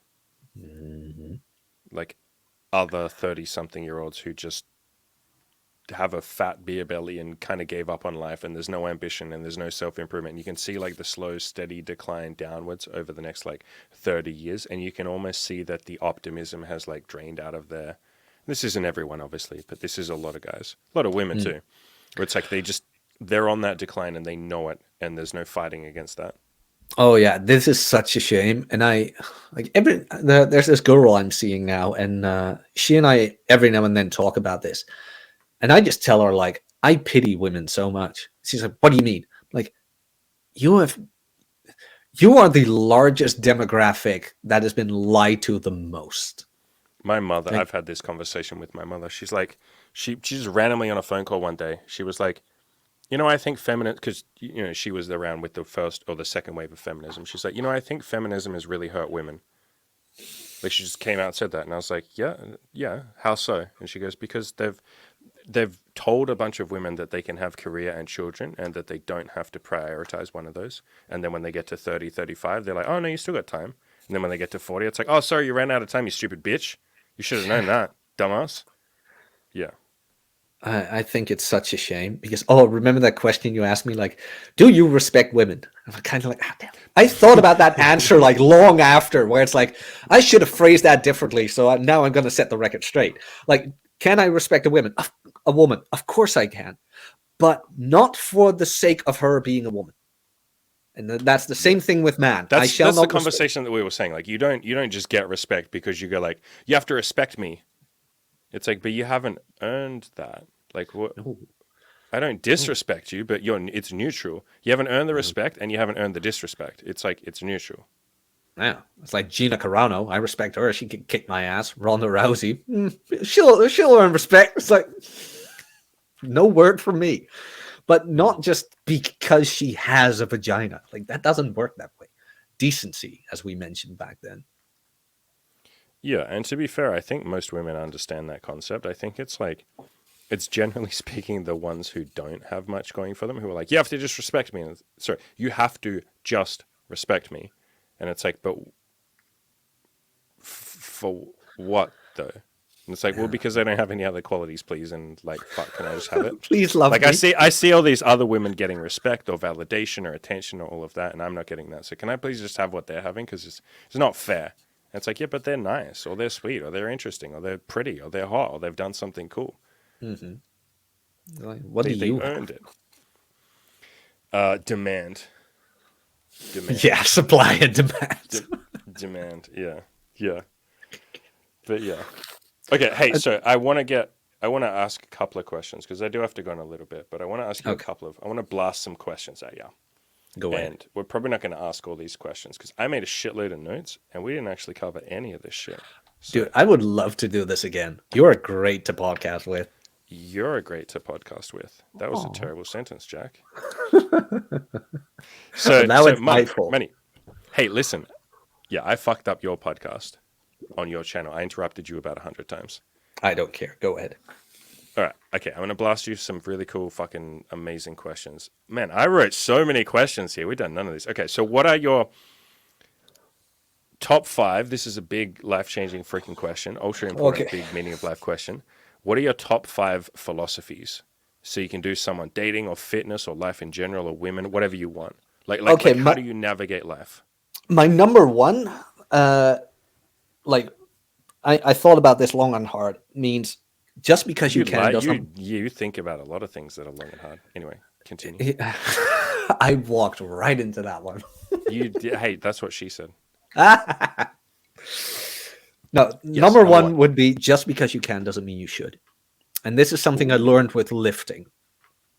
And as for a year now, I'm doing kickboxing. And if there's one thing I learned about that, is just because you can does not mean you should. Just because you are stronger or more capable than anyone does not give you the right to rule over them. I like that. Almost like with great power comes great responsibility. Yeah, because I've been in situations where I knew I could like lay them to waste, but I'm like, no, we're not going to. Just because I can doesn't mean I should. Like, my opinion is not worth more than theirs just because I can bench more. Mm-hmm. It's fun making jokes about it, like in an argument, like, dude, I bench more than you. Fuck off. But you don't really mean that.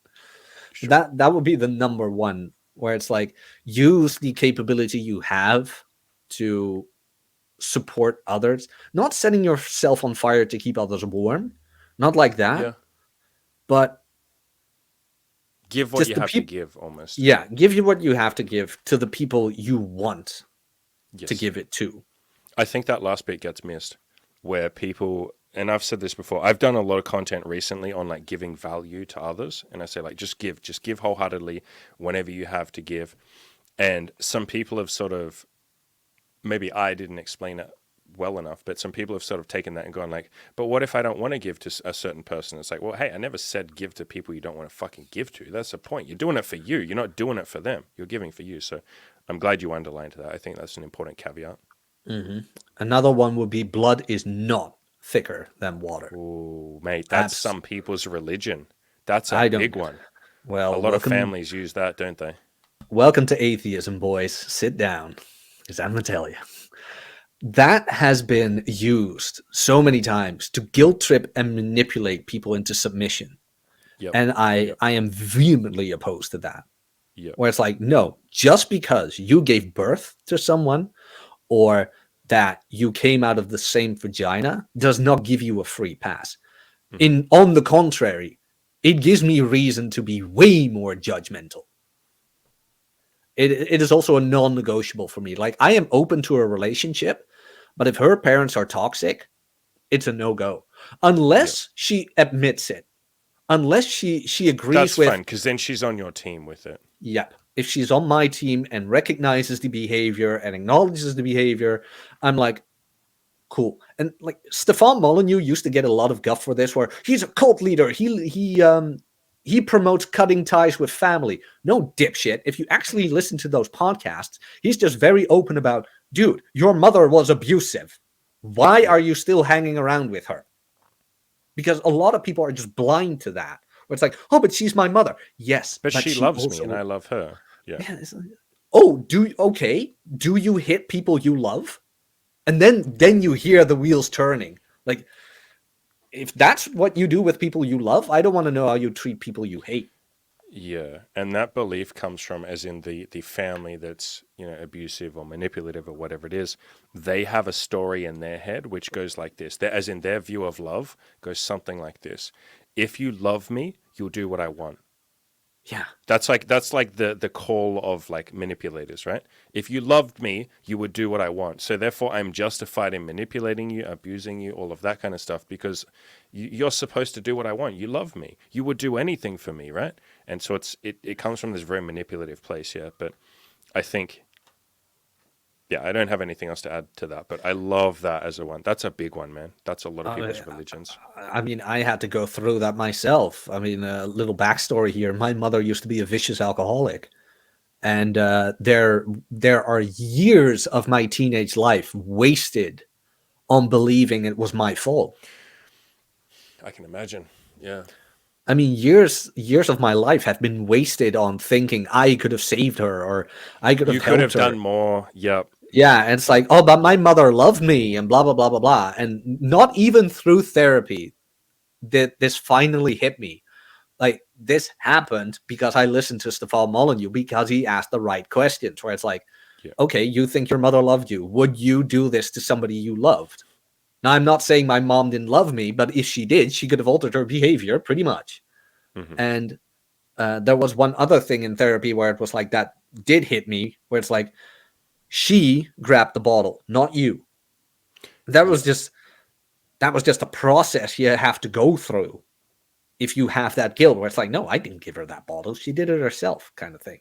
But the worst part about it was, sorry, I interrupted you. No. That you just mentioned, like, it's religion to some people. I had friends, quote unquote friends, telling me, but she is your mother. Yeah. Where it's like, dude, that is not something somebody in that situation needs to hear. It's the equivalent of this. Here's the example that I use, right? We all know rape is not a good thing, right? I think we're all on board with that. Anyone in the audience who disagrees, leave a comment. Don't leave a comment, by the way. No, just go away. But it's like saying to someone who was raped, yeah, but he was horny. It feels like it's got that kind of energy, right? It's like, yeah, but she's your mother. Yeah, it's like I don't understand how that's irrelevant. Like, how is that even relevant? Again, like you said, it's like, doesn't being a mother imply some sort of care? You're in a position of like caring and loving. So not that it's worse, but maybe you could say it is worse. It's like, isn't she the one that's not supposed to do this? Because I'm less likely to be able to walk away because she's my mother. Isn't there more responsibility there because there's more power? There's more attachment. I mean, but even with my dad, because my dad chose her. I had this talk with him. It's like, okay, old man, you need to have some explaining to do. Why? Yeah. And then there's a whole cesspool that came out of that. But like, both parties are to be questioned on situations like that with troubled childhoods and this and that. It's not just one parent, because the other one chose them. The other one chose them. Sure. Remember that as well. There is no like free pass in all of this. Mm-hmm. So yeah, And Third the other, philosophy, oh my god, life philosophy. Leave or maybe ego. 3 things that help you to Okay, leave well, ego. leave ego out of it. Have an ego, that is one thing, but leave it out of it. It's good that Yeah, you are like self-assured, that you're confident and things like that. But like with all this internet beef, like you and I talked about this the last time, where it's like, look, oh, scammers here, scammers there. Okay, cool, sure, fine, please stay there. It's like, I don't want to deal with that. Yeah, but don't you have an opinion? My opinion on this does not matter. yeah. I've been asked about the Andrew Tate stuff and Liver King and all that sort of stuff. Yeah. I do think Tate has a positive message. From what I researched, and I didn't research much, Hmm. there were some things that I liked. I'll phrase it like that. And Yeah, nothing I found that I didn't like. I'll phrase it like that. yeah. But I mean, what does our opinion change in that? Like I Exactly. said And about Liver how King. is we've done like no research. I did 30 minutes of research on Andrew Tate. Why do you care what I think about him? It's going to be a naive, uninformed opinion. You may as Well, well ask the local homeless person. yeah, like don't you want some gossip magazine to read about that? It's like I think he has a positive message. Um, I think there are other people who have this message as well. I think it comes down to taste. Yeah. It's like, well, who do you want for inspiration? Go there. My opinion on the matter does not matter at all. And Yeah. then, like in this space, there is always somebody who's going to call you out. It's like, okay, you don't like me. Well, I'm not going to convince you to like me. And more to the point, when someone doesn't like you based on a couple of videos or something like that, they don't really know you. You know as well as I do, and this might sound shocking to people in the fucking audience, because I almost every time I sit down with someone like a new coaching client, they'll be like, "Oh my god, dude! Like I'm so excited. I've watched all of your videos. Like, I'm excited to talk to you." And I have to like sometimes I find myself gently reminding them, like, you just gently, but bear in mind you don't know me, like at all, like at all. You've never Mm. met me. And I I don't always do this, but like when it's relevant. It's like you've never met me. Like you've just seen a couple of videos of me on the channel. Even if you've seen 500, that's not me. That's YouTube me. And I'm sure you're the Mhm. same. It's like YouTube Jack is different from the Jack who after this video is going to go and fucking take a shit and, do you know what I mean? It's like, and the way that you treat women and the way that you treat your friends and the way that you treat strangers and what you do as you go about your life and how relaxed and chill you are when you're off camera. You're pretty chill on camera too, but like, you get what I mean. It's like there's a different lower energy that you go to, or a more like relaxed version of you when no one's watching. You're a completely different human being. And Mhm. some of the stuff that we talk about is maybe stuff you don't talk as much about in your real life. I don't go around talking about the red pill and sex and dating and money and all of that shit. I'm busy doing life stuff. So what point were we fucking making? Yeah. When someone doesn't like you in a video, when there's some drama or something, I always remind myself, and it hasn't happened very often. I think I've only ever had like 1 or 2 people that didn't really like me, and hey, that's fine. But I remind myself that like this person doesn't really know me, like at all. And so I'm not going to say I don't like them because I don't know them. That's what I meant. Like, just leave your ego at the door. Like, oh, Jack, you're a dork. Okay, cool.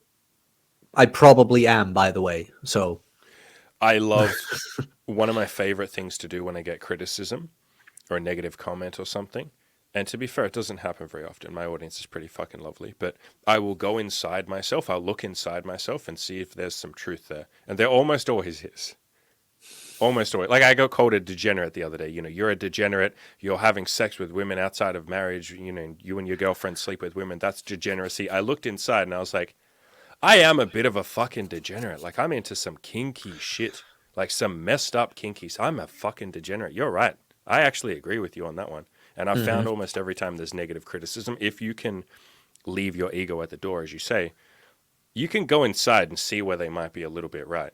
And you don't have to change anything, but like accepting that part of yourself. You talked earlier about, I can't remember who you said it was, but the guy who had been into swinging and cuckolding and stuff like that, Oh and yeah, then got Jack very Murphy. defensive.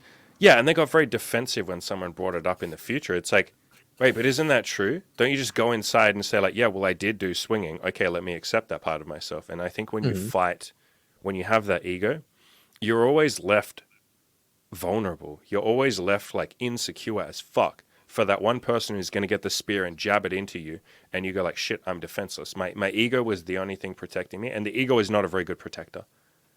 The ego fucking cries and breaks down like a little baby. It really does. At the slightest thing, like someone saying you're a nerd, and you go like, no, I'm not. You're a dumb nerd. At least I get laid better than you. I've had more women than you fucking pussy. It's like that's how the ego talks. But the very relaxed consciousness or the relaxed, calm human being just goes like, yeah, I'm a nerd. Yeah, you're probably right. I don't even know how I learned this. Where it's like, was it through content creation? Like, was it through just doing enough videos and getting some negative comments and just getting over it? I think it were the negative comments in real life. Okay. Where like a couple of people know I do this, and I've had comments on my YouTube videos from people I know in real life, but like I said, who have my number, but did not reach out to me. And I'm kind of like, yeah, okay, cool. That's sure. Even my kickboxing instructor, it's so strange to see him. The man is like calm, embodied. The man is like 52 or something. Just very kind person to see, a very warm character. Like when he shows the exercise on the bag, it's as if he moves very slowly, but the impact is just so hard where you just know he could lay waste to everything in that room. And even he told me once, because he'd been in bar fights, he's like, Jack, listen up. If you ever go out and somebody starts a fight with you, even if you can, look, mate, you have a bigger dick than I, sure. Your wife is hotter than mine, sure. If you want this, you can have it. Because there is no, what do you really win? What do you really win? And some people would maybe say, well, Jack only says that because he doesn't have it. Yeah, because he never tried to have it. Because if he had it, he'd defend it. Okay. Even then, I'd say it's like you have exactly the thing that people say they want, which is peace and happiness and maybe an I don't give a fuck attitude. That calmness and that sense of self. Well, it's also something that I saw, like you just mentioned Andrew Tate. This is something I saw when he posted something on Twitter. It was his brother, I believe. Look, he dates some very attractive women. And another friend of mine had posted a woman he dates. Completely polar opposites of each other, but both of the people were happy. In the comments of both the posts were people complaining they looked like dudes, they were fat, they looked like Barbie dolls, yada, yada, yada, yada. So that taught me as well that, look, you can think you're banging the hottest chick in the world. There will always be somebody who thinks she looks like a dude. There will always be somebody who thinks she looks like a dude. So don't even bother doing it for somebody else's opinion. It doesn't matter.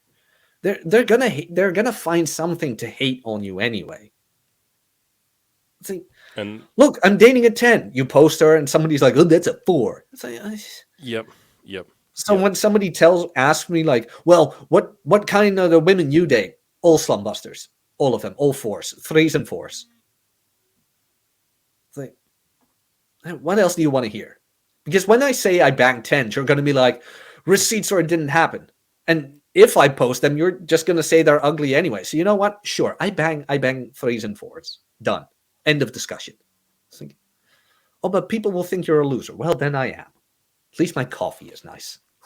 yeah, and I think the day when you stop chasing the validation of others, and this is something I try and push on most of my peeps, and I'm sure you do too. It's like, it's just so freeing to not really care about the opinion of other people anymore, and to just look in your, and this is an exercise I get everyone to do, look into your own eyes in the mirror and basically say, am I happy with what I'm doing? Do I like myself?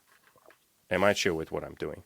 That's the only opinion that matters. Because at the end of the day, if you go around chasing other people's opinions and chasing their validation and trying to get something from them in the form of like validation and them saying you're, good boy, you're sleeping with really hot women, or like good woman, you've got a cool career and good job, you're being a good woman.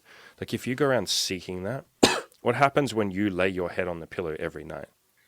They're all not that. They're all fucked off. They're all doing other people, other shit. And you're sitting there by yourself, and your voice is the only one that remains in that moment. When you drift off to sleep, your opinion is the only one that's in your head. When you walk past the bathroom mirror, you're the only one looking at yourself, and you will always be with yourself. They'll fuck off. They'll go to the next person to judge. They will never be in your life permanently. You are the only thing that will ever be in your own life permanently until the day you die. From the second you were born to the day you die, you're stuck with yourself. That's the one opinion you're stuck with. Wouldn't it make sense that you seek, not validation, but like seek your own validation first and foremost? Yes, and like that need to defend yourself just disappears. That's mostly what I meant, where it's like that urging need to defend yourself just goes away. It's like, yeah, look, I don't need to defend myself towards you. So why should I? Well, because you claim this. Well, for me, it worked. Not saying it's the truth, but for me, it worked. And I'm suggesting you try it as well, because it might work for you too. Yeah, I think that's the dissolution of the ego, and basically kicking aside that like expert label. And I notice you do that a lot, where you're like, I'm not saying I'm right. I'm not saying I'm the expert. This is just what will, it might work. Let's try it. I try and do my best with that as well.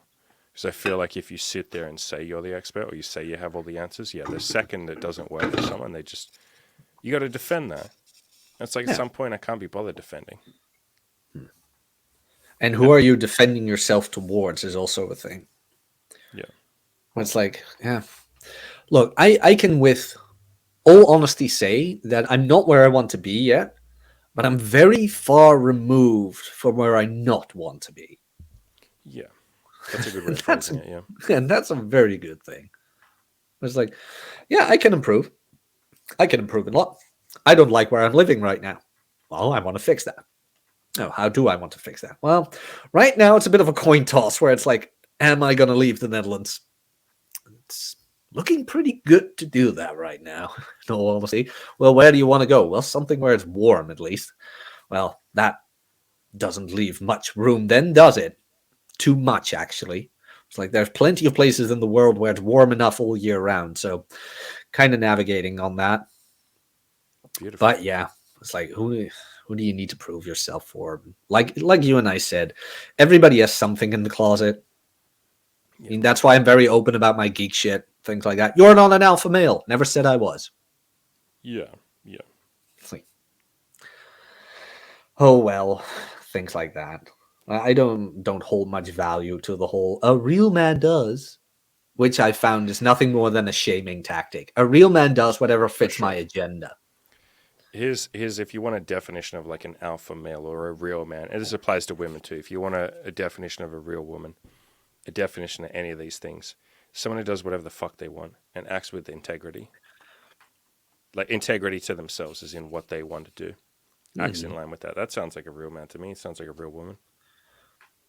Most of the time, yeah. It's like it's a mindset, not a demographic. I don't know where we lost the path, but all of a sudden it's like he needs to be this tall, he needs to have this bank account, he needs to have this. Meanwhile, Rational Male book number 1, Alpha Buddha, talks about Corey Worthington. Don't know if you remember that. I remember that kid, that Australian kid. Yeah. Why don't you take the sunglasses off? Because I don't want to. Yeah, I remember that. Like, people aren't going to know what we're talking about, but that's a banger reference. I'm surprised you remember that. That was a long time ago, too. I was quite young then. That was a long time ago. Back in the day. Right, number four. That's number 3. 4 life philosophy.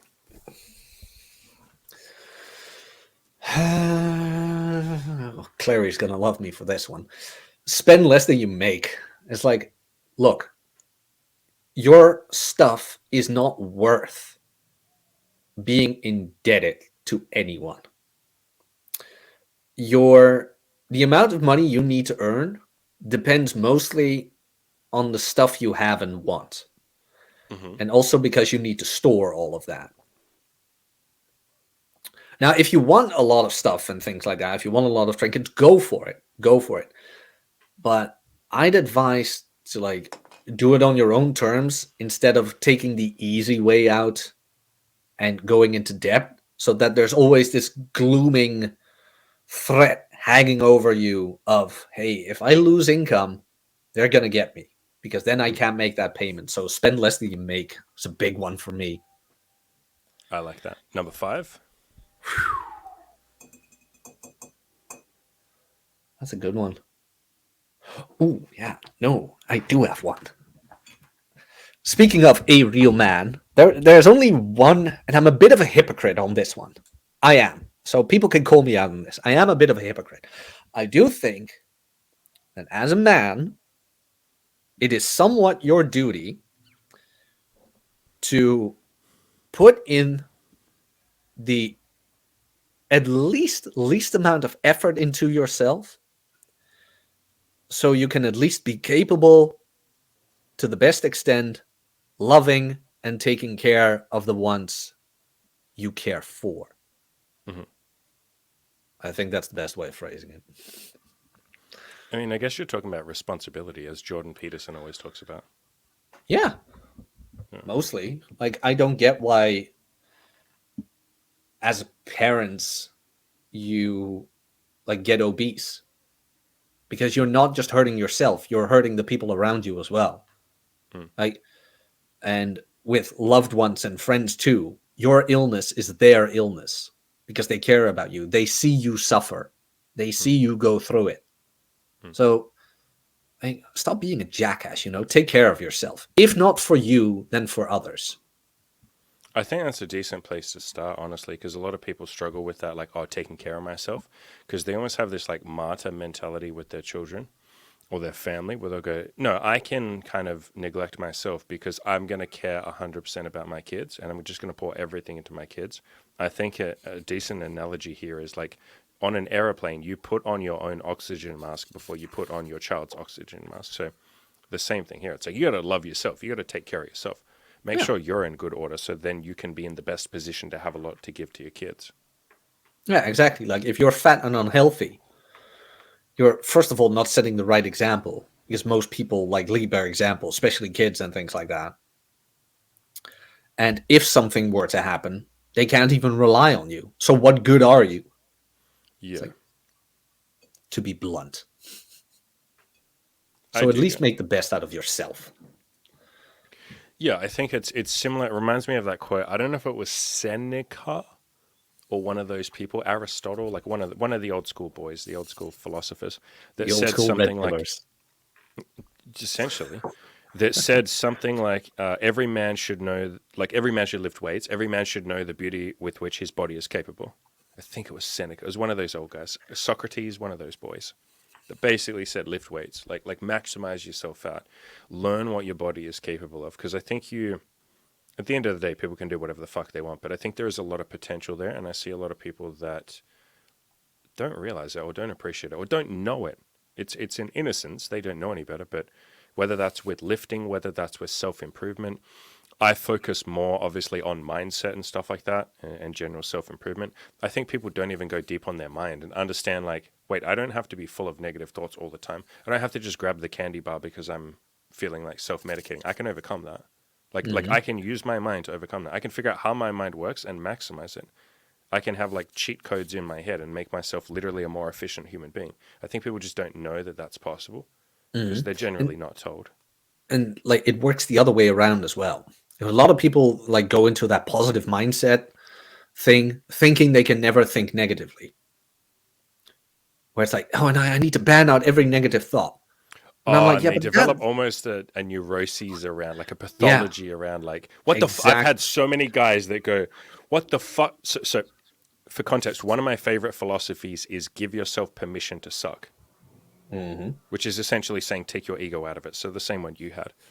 And I've had so many coaching clients that'll go like, Andy, I was trying to do what you said. I was trying to like give myself permission to suck at this thing, but I can't get it right. I can't seem to do it. And I was like, but you have to give yourself permission to suck at giving yourself permission to suck, especially when it comes to negative thoughts. They will sit there and go, I don't know what the fuck is wrong with me. Like, I was so negative today and I was just beating myself up. And it's like, oh, like you're doing right now, because you're being just a fucking amazing whirlwind of positivity right now. I mean, sometimes I just let myself go. Where it's like I have negative thoughts, plenty, Mhm. and I just let them go these days. It's like, okay, let's see where this ends up. Yeah. And then at a certain point, Noticing it. yeah, just noticing it, like, okay, I'm actually pretty negative today. Let's see where this ends. It's like, yeah, you'll never accomplish anything, and blah blah blah, and you'll stay in this warehouse, and blah blah blah blah blah. And then all of a sudden, it's like, don't I have 9 audiobooks to my name or something? And that's where you start like questioning the negative thoughts. Yes, Like I just, you're really just investigating them, like seeing, yeah, noticing. yeah, I let it go to there. It's like, wait a minute, didn't I have like 8 clients this year who I helped out? Mhm. Don't I have all these positive reviews? If I wait, I do have those. So aren't the negative things I just said kind of untrue? Yep. Yep. Yep. Hmm. And then you just go from there. Yeah. One of my favorite. My audience are going to love this because I always bring her books up. There's an author I love called Byron Katie, and she has a book called Loving What Is. I phrase it like this. You'll like this phrasing.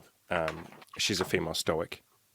She's a female red pillar, and her mindset of dealing with negative thoughts is she basically just says, "Is that true?" Like she'll just straight up question you, "Is that true?" And of course she'll go like, "Yes, it is true that my boss fucking hates me and all of this." And then she'll go, "Can you absolutely know that that is true?" And then that makes you pause for a second and you go, well, I guess I'm not in my boss's head. I can't absolutely know if he hates me. And it's like, okay, so there's a tiny bit of doubt here. Now we can work with that. There's something there. So I love what you said, where it's just like noticing it and letting it go to its end. And just like, it's almost like you're detaching from it. You're not buying into the fucking story. You know what I mean? You're just noticing the story and going, oh, isn't this interesting? I'm negative. I'm this. I'm that. Oh, I'm really grumpy today. Isn't that interesting? Okay. What the fuck's going on? Rather than going, oh, I'm really grumpy and that's bad and that's awful and I'm not supposed to be grumpy and why am I so negative? Yeah, I've seen people do that, like develop a neuroses around being negative about the fact that they're negative. And it's like, you're Yeah. negative. You're a human. It's fine. And that's kind of what I meant with I like pissing vinegar. It's like, I just like to Yeah. be angry every now and then. Let me be angry. I mean, even that is a way of saying, like, it's not, like, you're not bottling, you're not invalidating your fucking thoughts or emotions. Pretty much. Because I see a lot of people do that. Where they're like, I'm angry, I shouldn't be. What the fuck is wrong with me? Well, I shouldn't be like this. I should have we talked about this before. I should have a I don't give a fuck attitude. I'm supposed to be a stoic alpha male. And it's like, well, you're not. So what are you going to do about it? Like, accepting the reality is the very first step. The Stoics didn't go, I'm feeling grumpy today. I shouldn't be. I shouldn't be grumpy. I'm Marcus Aurelius. What the fuck is wrong with me? Come on, dumbass. You're Marcus fucking Aurelius. Like, what's wrong with you, dumbass? It's like, if you read his actual book, it's like, oh, I'm grumpy today. Let me embrace that. Let me investigate that. yeah, Let me it's like question even Marcus Aurelius didn't have a clean slate, you know. Correct. It's like correct. he even cheated on his wife or things like that. Wasn't even considered cheating back then. I mean, Emperor of Rome. Like, of course, he's gonna have some side chicks. She Like, cheated on him. oh, even worse. It's Also- no, I'm saying the woman's fault because women are always to blame, right? I'm making a That shit is, we half-assed are indeed pill in the joke. red pill. It's all the women's fault. How dare they? Making How a dare they? half-assed joke. Yeah, she's a slut. If she wasn't a slut, then Marcus would. You don't question Marcus, my beautiful boy Marcus. Oh, you just Okay. don't. Like, we could have still had the Roman Empire, but now we have socialism. Thanks, And woman. it's a woman's fault. Thanks, Yeah. women. Hmm. If anyone Pretty was much. too daft to tell that was a complete and utter fucking joke, obviously. Well, voting behavior shows. Now, I'm not I saying. agree. Yeah, I know. Hey, this is my favorite fucking joke that I actually don't do this joke much anymore. I used to love this. If I ever would meet a feminist, I'd say, I really don't think women should vote. And you can see them like getting, like, what the fuck are you saying? And then I'd be like, I don't think men should vote either. There you go. That's my fucking joke. Good old democracy. Yes. What's it called? Something of the tyranny of the majority. Marlboro. Democracy. Yeah, Or like Palpatine and Revenge of the Sith. I love democracy. indeed. Hey, Oh, you so- did get that reference. I thought you wouldn't get that. I did because I'm a fucking nerd. Listen, hey, Oh, good. we're coming to the end of the podcast, as I just fucking declared it. But I would like to know, what are your two, and pressure's on here, big boy, and I'm going to show them on the screen too. What are your two favorite bits of content that you've ever done? It can be on Instagram, it could be on YouTube. I hate asking people, where's your channel? Because that means fucking nothing. No one will click that. But if you say your 2 favorite bits of content, people will go, "Oh, that sounds interesting. Let me click onto that." Oh, my I'll favorite. pull them up on screen. Oh, that's a good one. There is one episode of Red Evening, my podcast I do with Rob Says, where we talked about nothing but Star Wars. Like usually people tune in and are like, "Oh, we're gonna get some dating stories or how was your week stories." We only talked about Star Wars, and people hated it. It's like, okay, good. Wait, so why are you linking to? Do you want me to link to that in the description? Okay, It's okay. It's okay for me. I can definitely do that. I can't I can remember definitely which do one that. I can't remember which one it exactly was. It was a couple of weeks ago. And unfortunately, It's not there's this. Is it this? it could Make be. that a bit bigger. There we go. Let's Red see. Evening Short, talking Star Wars. Oh, that's the short version. No, there's a long version of that too. Talk from Red Evening 91. There we go. There you go. I can bring that on screen. And everyone listening, I will put these in the description below, so don't stress. There's There you also nice. There's also another one, but that unfortunately is taken down, and Okay. not because it was illegal or anything, but I am one of the few people who did a 2-hour interview with the late Tom Torero.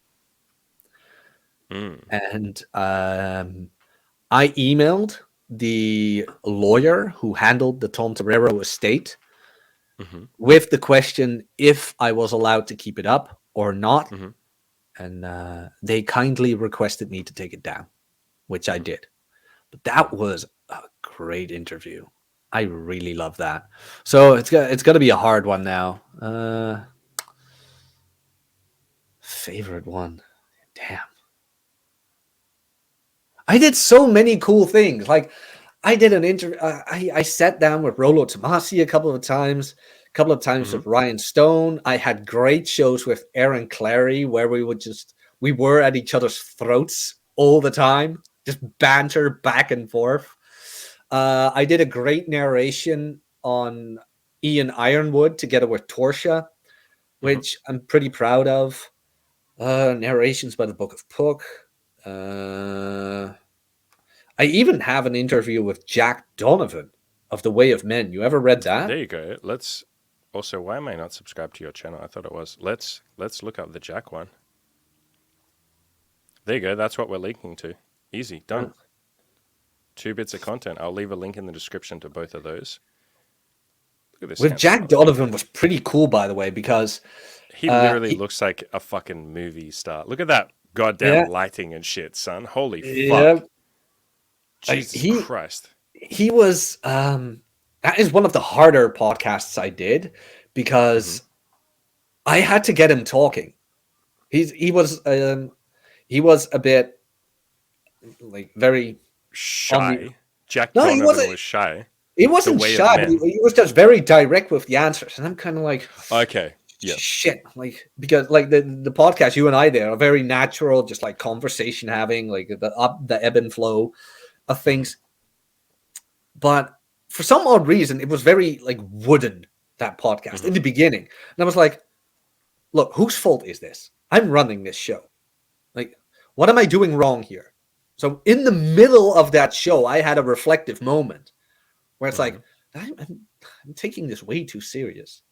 And then all of a sudden, there's a moment where I sit back a little bit more, and it's a bit more natural, and we just start talking powerlifting.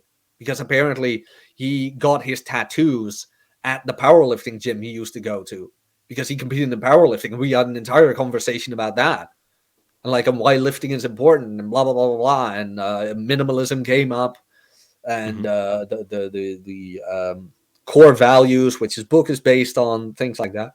So it went from a kind of like CNN, like, well, Jack Donovan, who are you? What do you mean by this? And then it went to, oh, you did that, really? Oh yeah, I used to do that too, and blah blah blah. What did you find about it? And then, but thank God it got more natural. I feel like there's such an art to podcasting that people just don't understand until they've actually done it. It's each guest is so different, and you never know how they're going to be until you show up. and sometimes you have a list of questions and you're expecting like these questions that I ask, they're going to give me a lot back. And some guests just don't. And you're like a deer caught in the headlights. You're like, oh my fucking God, what do I do now? He's given me one sentence answers to all of these. Well, fuck, we're running out of dot points. I've asked him everything. This is like a fucking interview. Like, what am I supposed to do next? So, yeah, I've had a couple like that. And just like you, I get like halfway through and I'm like, this is not going to work. We have to do something else. I have to just like go off script. Like we're going to fucking do it live. Like screw this. Yeah, it's fun. It's challenging, especially someone big like Jack Donovan. That would have scared the shit out of me. I'm impressed. Very simple. Just email him. Friends of mine had him on the podcast. I'm like, wait, how did you do that? Oh, we contacted him via X, Y, and Z. I'm like, okay, I'm going to try it. That's like, if somebody were to ask me, how do I get big guests? Just email them. Just ask. I would say follow up twice as well. That's my key thing. So send an email. If someone doesn't reply to you, send an email a week later saying, hey, just following up on my first email, super keen to get you on. Because a lot of people will see spam, and I get a bunch of spam too. The people who reply, which is very rare, who reply to their own email and say, hey, did you see my first email? Then I'm like, oh, okay, well, you're obviously not just spamming. You're actually serious about this. Sure, I will take the time to reply to you. So that's like that comes from Smart Passive Income, Pat Flynn. He mentions to do that. Always send a follow-up. And you'd be surprised how down-to-earth most people really are. It's amazing. Dude, I had a fucking multi-millionaire CEO on my podcast when it was like my 20th episode or something of my podcast. It was like, and I was doing one a day. So it was only like week 3 of my podcast. And this motherfucker just comes on to just like shoot the shit with me. And I was like so terrified. It was just like some random CEO that I reached out to. And like he comes on, it was amazing. It was like one of my best interviews ever. He was so incredibly down to earth. And when we get to the point where I'm like, I had some questions lined up, but I was like, so how do you get venture capital? And he's like, so you just, you say like, I want like $20 million and they just sort of sign off on it. And I was like, in my head, I'm like freaking out. I'm like, $20 million. Like you just ask for $20 million and some cunt's like, yeah, here's 20. Do you sure I don't want 30? And it's just like, oh, so down to earth. It was amazing. Oh yeah. Yeah. You and I need to talk about that after the recording. A couple of marketing things, like the business talk people. Let's do it. Yeah. But there's something about the real wealthy people I didn't notice. It's like they really don't care about wealth or whatever. Like my father used to be in logistics, and there were a couple in there with like a very fat wallet. Most down-to-earth people you'd ever meet. Very strange. No, not flashy or whatever. Like really the mindset of, well, I can only wear one pair of shoes, can only drive one car. Like, just very strange down-to-earth people, but they just loved working. They really did just love working. Yeah, Millionaire Next Door. Addicted to it. Yeah, Millionaire Next Door is a great book about this as well. It's like, what's the most common car driven by millionaires? It's like a Daihatsu or something. Some crappy normal car. Yes. Where are the most millionaire shops? Target. It's like, okay. But oh well. Let's wrap up. Let's shout out your coaching. Yeah. If people want some personal training, they want some of that beautiful Jack Napier love, care, and attention. They want to sense the body. They want to look like a god. What can they do? Well, I would love to help them out with that. The quickest way, let me see, I'll put it in the private chat here, is get on my email list. As the time of this recording, I do have one spot left for training. I only train 5 people at a time. The reason being is you are the average of the 5 people you hang out with. And I just want a closed group of like-minded individuals who go after it.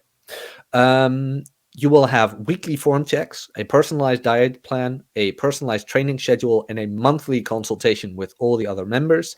There is, however, some responsibility to it. If you fail to show me form videos 3 weeks in a row or miss the consultation without notice, you will get kicked out. If you have coaching with me, I at least expect you put in the effort. If you can't even do that, Never mind.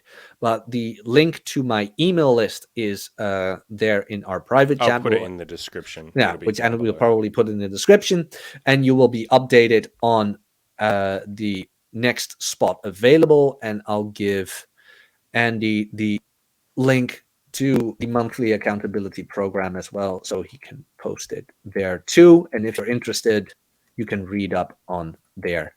You'll find some reviews on there as well. I love the screening that you do. I love that you're saying you screen for people that are really hardcore serious. This is exactly what I do in my coaching. Like, I have a whole fucking questionnaire that you, first of all, the entire coaching page is like, if you're not serious, please leave. And then there's like a questionnaire that you have to fill out, which is like fucking long. And one of the questions is like, on a scale of 1 to 10, how serious are you about your goals in your life? And if they answer anything less than 8, even an 8, maybe I might let them in, but less than an 8, it's like, no, I don't even fucking read the email. I just see the thing at the top, 8 out of 10 or 7 out of 10. No, thank you. So I'm a huge fan of screening for people that are hardcore serious, because you find it's just so much easier to work with someone who's ready to make that commitment. And I feel like just having such a screening process like this makes the people who are on the fence either jump the fuck off or go like, no, you know what, Jack, let's fucking do this. Like, fine, I'm ready. Let's do it, man. Well, it's more motivating for me as well, because like Yeah. I've been doing this for a year now, and I did discover about myself that just getting money from somebody doesn't do it for me. Oh, mate, no, if you wanted that, you'd just go and work a normal job. I figured that out really quickly too. Yeah, it's like, holy shit, no, I actually want to change some lives. Like, otherwise, why am I doing this? I don't want to just be a slave. I want to be engaged with somebody. Like I said, Alex Patino, Yes. truck driver, fucking truck driver, manages to 2 times a week do his kettlebell workout, call in. He has been driving all night, yet his time, 4 a.m., sometimes even 3 a.m., he is at the consultation. No and ifs or buts. He's there. Yeah, I have some European clients who do the same thing. They'll show up at like 2 in the morning, no complaints, just like, let's fucking go, baby. Yeah. Yeah. Like Chris, guy who lives in Germany, every fucking training session, he has it recorded. Do you find Germans are some of the easiest to work with because you just tell them to do something and they just fucking do it? The beauty is he's actually Scottish, but he lives in Germany. Have you worked with any Germans? Shout outs to any Germans. I find yes, Germans the I have. easiest to Phil, coach.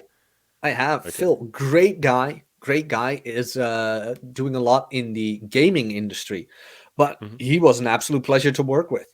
Absolute pleasure to work with. And a big part of that will be your screening. Like, that's what I recommend to anyone that wants to start a coaching business, is you have to screen for people that are serious. Or another way of phrasing that is you have to make people be serious if they're going to sign up with you. Well, I had to learn that the hard way a bit. Me too. Because, like, Me too. Yep. My coaching was pretty cheap in the beginning, even though My I was coaching like, was $20 in the beginning. damn. $20 for like 3-hour calls too. I would just sit there until we were fucking done. Yeah, I was making like no fucking money. And you get people, you give them all this life-changing advice. You come back the next week. Did you do any of that? No. Okay, well, why did I sit here for 3 hours coaching you? Why didn't you do it? I don't really know. Okay, well, what the fuck are we going to talk about now then? I don't know where to go with this. So, No, yeah, I've been there right there. I understand. But like so far, I've got the greatest clients. Jico as well, great guy from Scandinavia. Likes building Gundams. Pretty dope. Like, I always attract. I just what you put out in the world, you get. Yes. And luckily enough, till so far, all my clients also are like Star Wars fans or mini kit building, you name it. So it's not just one giant party of reaching goals and improving yourself. We also have a section in the private Discord like dedicated to geek shit. So nerd fucking channel. Yeah, dude. Most of my clients are giant nerds as well. I think because I am as well. Like, I mean, really nerdy. We are in space that focuses on how to get the girls in a method that is comparable to 8-bit Nintendo. Trial and error. Sure. Yeah. And there's a certain level of like, I think self-improvement. Okay, I would even go deeper on this, like more broad. I would say like self-improvement in general is a pretty nerdy endeavor, because most people get into self-help if they're not going to be nerdy. They'll be like, oh, I'll read a couple of books and feel better. If you're going to go balls all in, and this applies to women as well, if you're going to say, I'm going to just commit to the cult of self-improvement, I'm just going to swallow that hook, line, and sinker. I'm just going to like worship at the temple of self-improvement. That's pretty fucking nerdy. Especially if you're going to say, I'm going to go really, I want to like autistically max my body out. I want to like learn how to be a god in the gym. I want to learn how to just be a social, like, perfect human fucking being. Not that you're ever going to be perfect. There's some nerdiness to like going all the way rather than doing a little bit and going, hey, my life's better. Cool. I'm happy now. Let me go do cool people shit now. You'd be surprised how much your life already improves just by fixing the simple shit. Yeah, the basics, the fundamentals for sure, man. Yeah. Yeah. Like, look, abs help, but I won't say Not you being can't get obese laid. is pretty great. Yeah, not being obese is pretty great as well. It's like you can get laid without the abs. Like like my co-host Rob, Red Evening. The guy is like 5'4", 50 years old, bald, has a beard, has 3 girls in rotation. Like they might not be 10s, but don't care, got laid. I think we could have a whole separate discussion. Maybe we'll have it next time, but like on the value of just trying. Like actually just trying for the thing, just asking for what you want, just putting yourself out there and saying, hey, let me try. Whether that's getting laid, whether that's making friends, whether that's building a business, whatever it is, making money. Just trying is like, I feel 98% of the effort. Because most people won't do that. They won't walk outside the house and go up to a girl in a coffee shop or something and say, hey, you're really pretty. Like, can I talk to you? They won't even fucking do that. It's like I was lucky that I've always been. I am this weird mixture of introvert, extrovert. I actually hate going out, but I'm pretty social, which is weird. It's like I don't want to go out, but then when I'm out, I'm very fucking social. I can strike up a conversation with three strangers within the hour, and I've always kind of had that. Where it's like I talked to girls when I was younger, as well. And in some weird way, this whole game thing kind of messed things up a bit, where it's like, okay, now I'm paying too much attention to it. Well, it used to be when I was, it used to be when I was younger. You wear a shirt of a band I like. Yeah. That was seriously. You're pretty. Hi, you're pretty. Can I talk to you because you're pretty? There was one. This was in the time I still used to smoke. So I don't even remember if I had or didn't have a lighter. I think I did, but seriously, like that is the best opener you can do. So I just grabbed like a cigarette, and there was this group of girls. And I just walked up to them. I'm like, any of you got a light?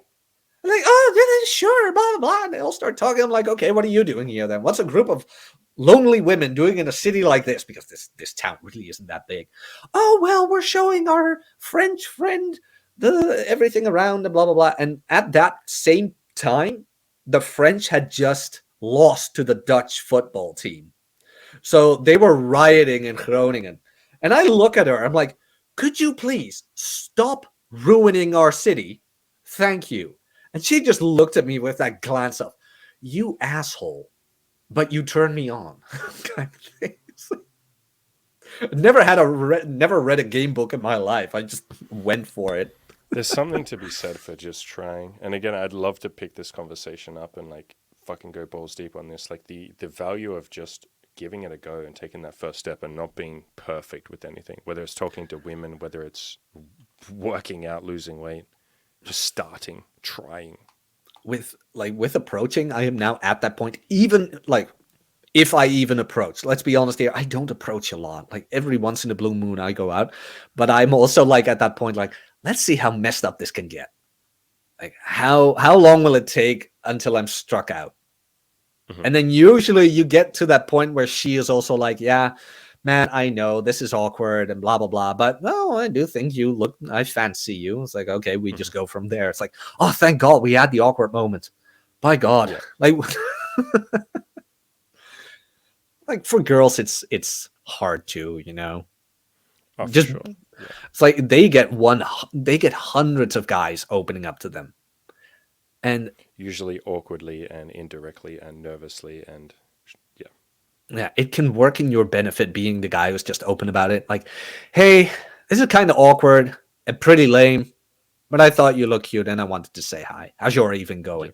Oh, thank God, somebody acknowledges it's awkward. Thank you. Somebody normal, yeah, somebody who's not playing this like weird pantomime game of pretending that they're good at this thing that's awkward, or pretending that it's smooth when it's not. Yeah. It's that give yourself permission to suck. Yep. So, any final shout outs? I will leave links to everything you've said. I'll leave links to those 2 bits of content, your 2 coaching links. Anything Yeah, else you'd the like to the shout out? newsletter and the monthly accountability program, which has 1 spot left right now. Get on that quick. Get on that. My boys and final, girls.